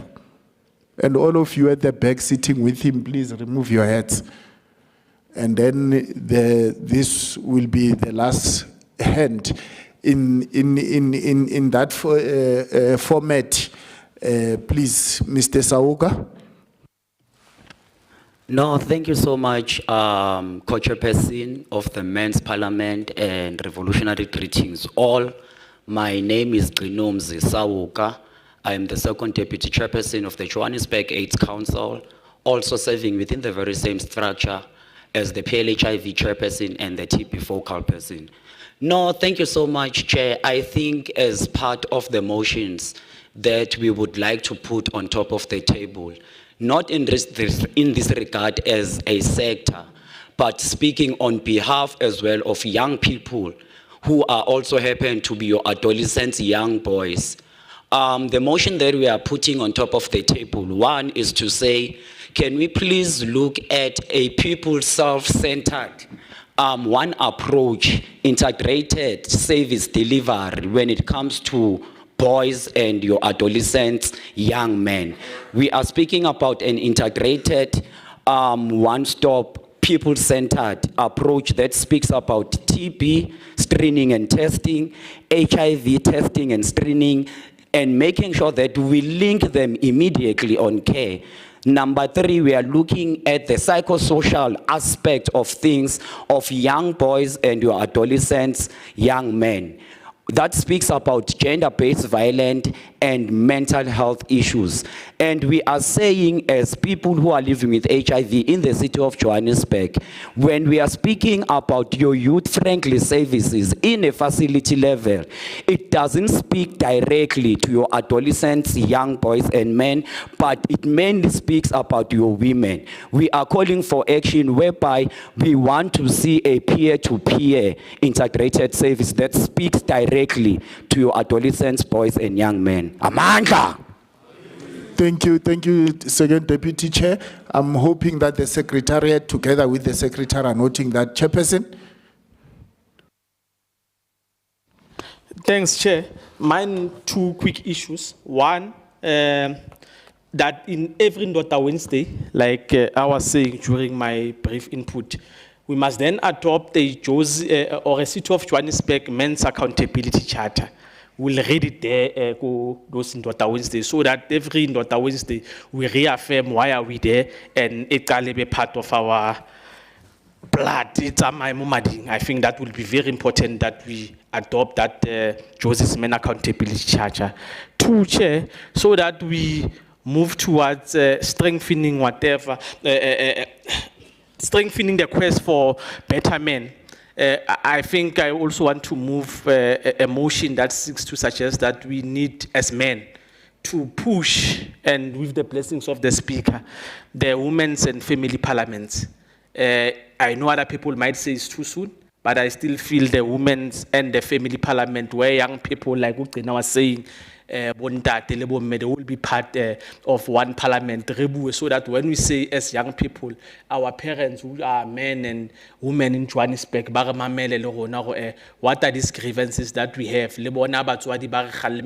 in those family parliaments, then what is it that our parents are saying? Those are the two motions that I just wanted to sponsor. Thanks, Chair. Thank you, Chairperson. Shabalala. Asbong. I have three motions to raise, Chair.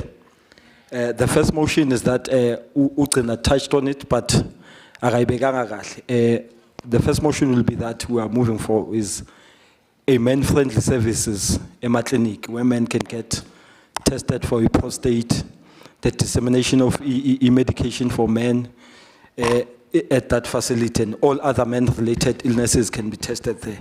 That will be the first motion. And then the second motion that we are raising, Chair, it's based on those economic activities.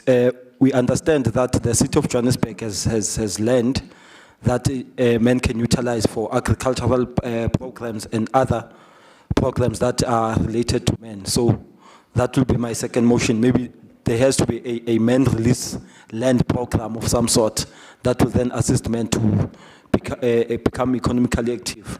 And then the last one, it's in relation to one, access to facilities for Ndota Wednesday. Since we are saying that we are going to launch Ndota Wednesday at a branch level, can government spaces be made available so that at that level we hold our Ndota Wednesday? And then the last one will be that, Chair. No, let me just end there. Thank you very much. Thank you. Minister?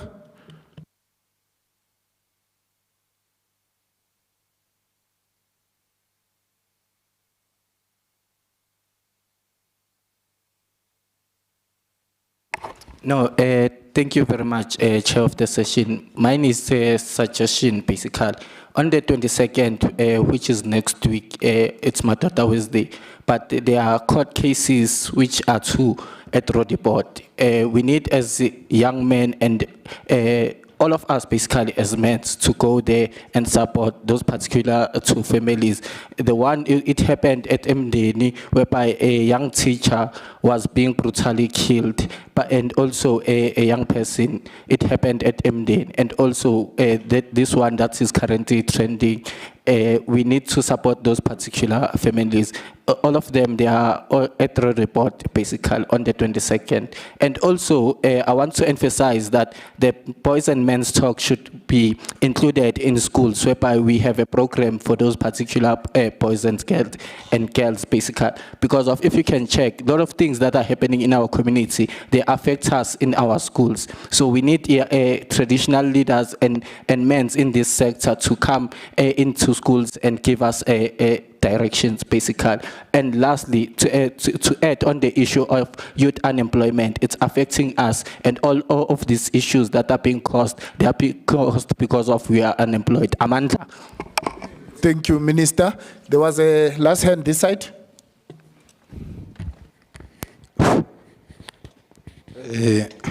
Amanda.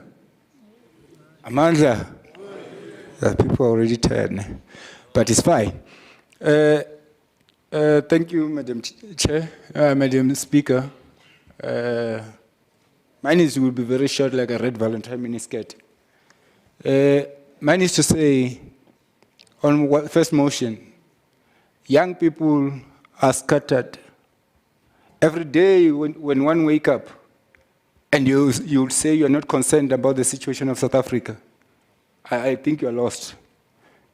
As far as we sit here today, when we're passing by the street of Johannesburg, you pass young people on Nyaupe, all sorts of things, doing things that doesn't elevate them tomorrow. You should be concerned. And I want to submit to this House to say, is it not proper to come up with strategies on how best are we going to resolve those issues there? Because it is our people who are tomorrow going to be because they have nothing to be doing.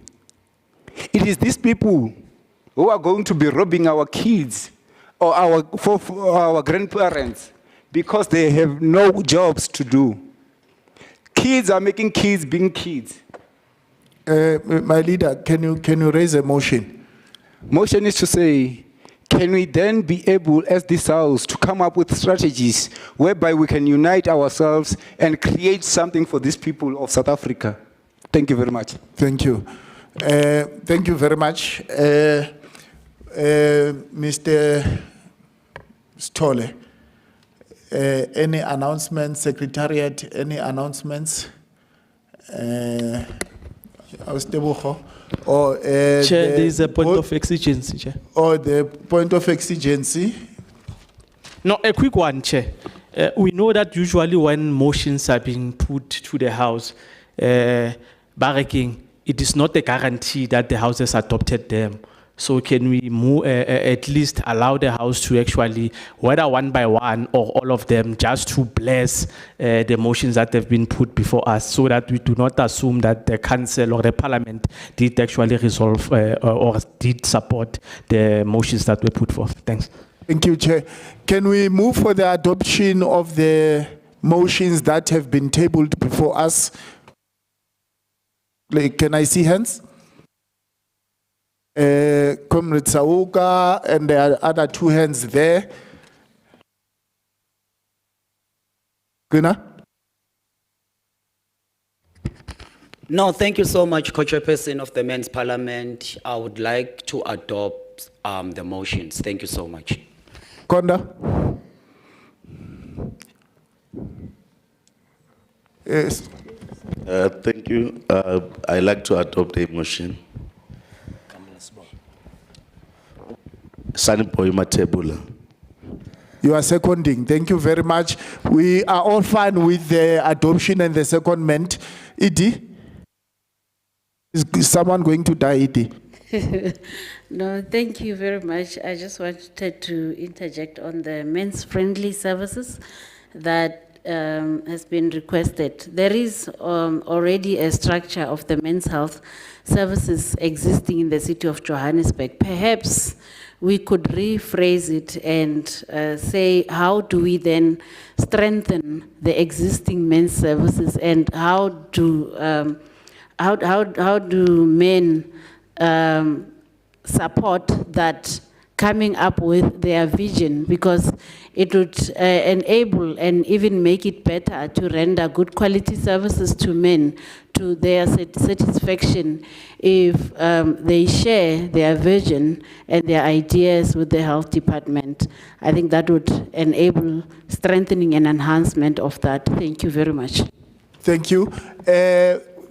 Just one announcement. Amakosi Ondabezita, you've been prepared a place somewhere upstairs.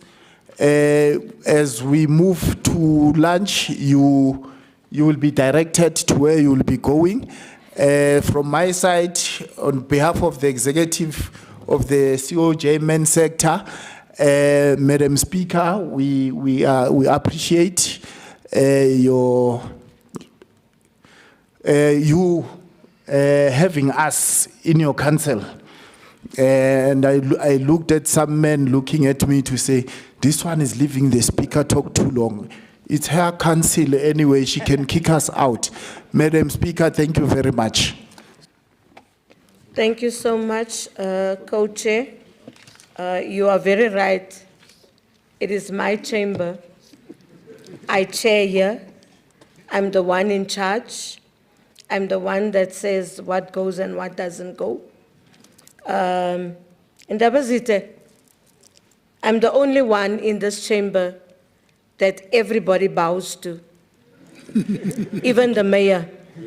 So they bow to me, so this is my chamber. But I want to say thank you so much. I looked at you, and we have a full council chamber as men parliament. You know, exactly as you are seated here, that's almost equivalent to the councillors in the city of Johannesburg. And we have the biggest council in Africa. We are almost like parliament. We are 270 in this chamber. We have the biggest budget. Botswana and Swaziland's budget doesn't even come near our budget. And I am honored to be leading such a council, but I'm more honored to be part of you. I'm honored to see that there are young, middle-aged, and old people that wants to have a better Johannesburg. I can see that we'll have father figures and that we'll have people that will direct our children. As somebody said, in Region G, we are shooting. Someone spoke about oka pipes. They are not only smoking the oka pipes any longer, they are also now smoking this thing that the fire extinguisher. They are smoking that as well. And these are the things that we need to take into cognizance and not allow our children to do that. We're living in a sick society. I do believe couples that get married now don't even want to have children, because where are they going to bring them up? And how are they going to bring them up? But with those words, I want to say thank you so much. If there are any regional chair of the AIDS Council, if there are any regional gatherings, I'm available. The title, the biggest title that I have is public servant. which means I must work for the public and I must be amongst the public. The other ones, they can take tomorrow, but being a public servant is whom I recognize with and whom I am. So with those words, I want to say thank you. I don't want to be between you and lunch, because hungry men are angry men. Thank you so much. I see a hand. Can we just entertain the hand? No. No? Thank you, Madam Speaker. I just wanted to say, guys, all the regional leaders, can I please see them before we eat? Thank you. There's a call, heed to the call. See Neu, otherwise Neu seems to be, is going to be angry if you don't come. Thank you so much. Enjoy the lunch, and I'm looking forward to the next Men's Parliament. Ngicela bondaba ezitha and other dignitaries nilandele uKenny, he will show you where you are going. Brigadier Tsotetsi bodokotela, please follow uKenny. He's on my right hand side. Let's follow him. Thank you very much. Matota.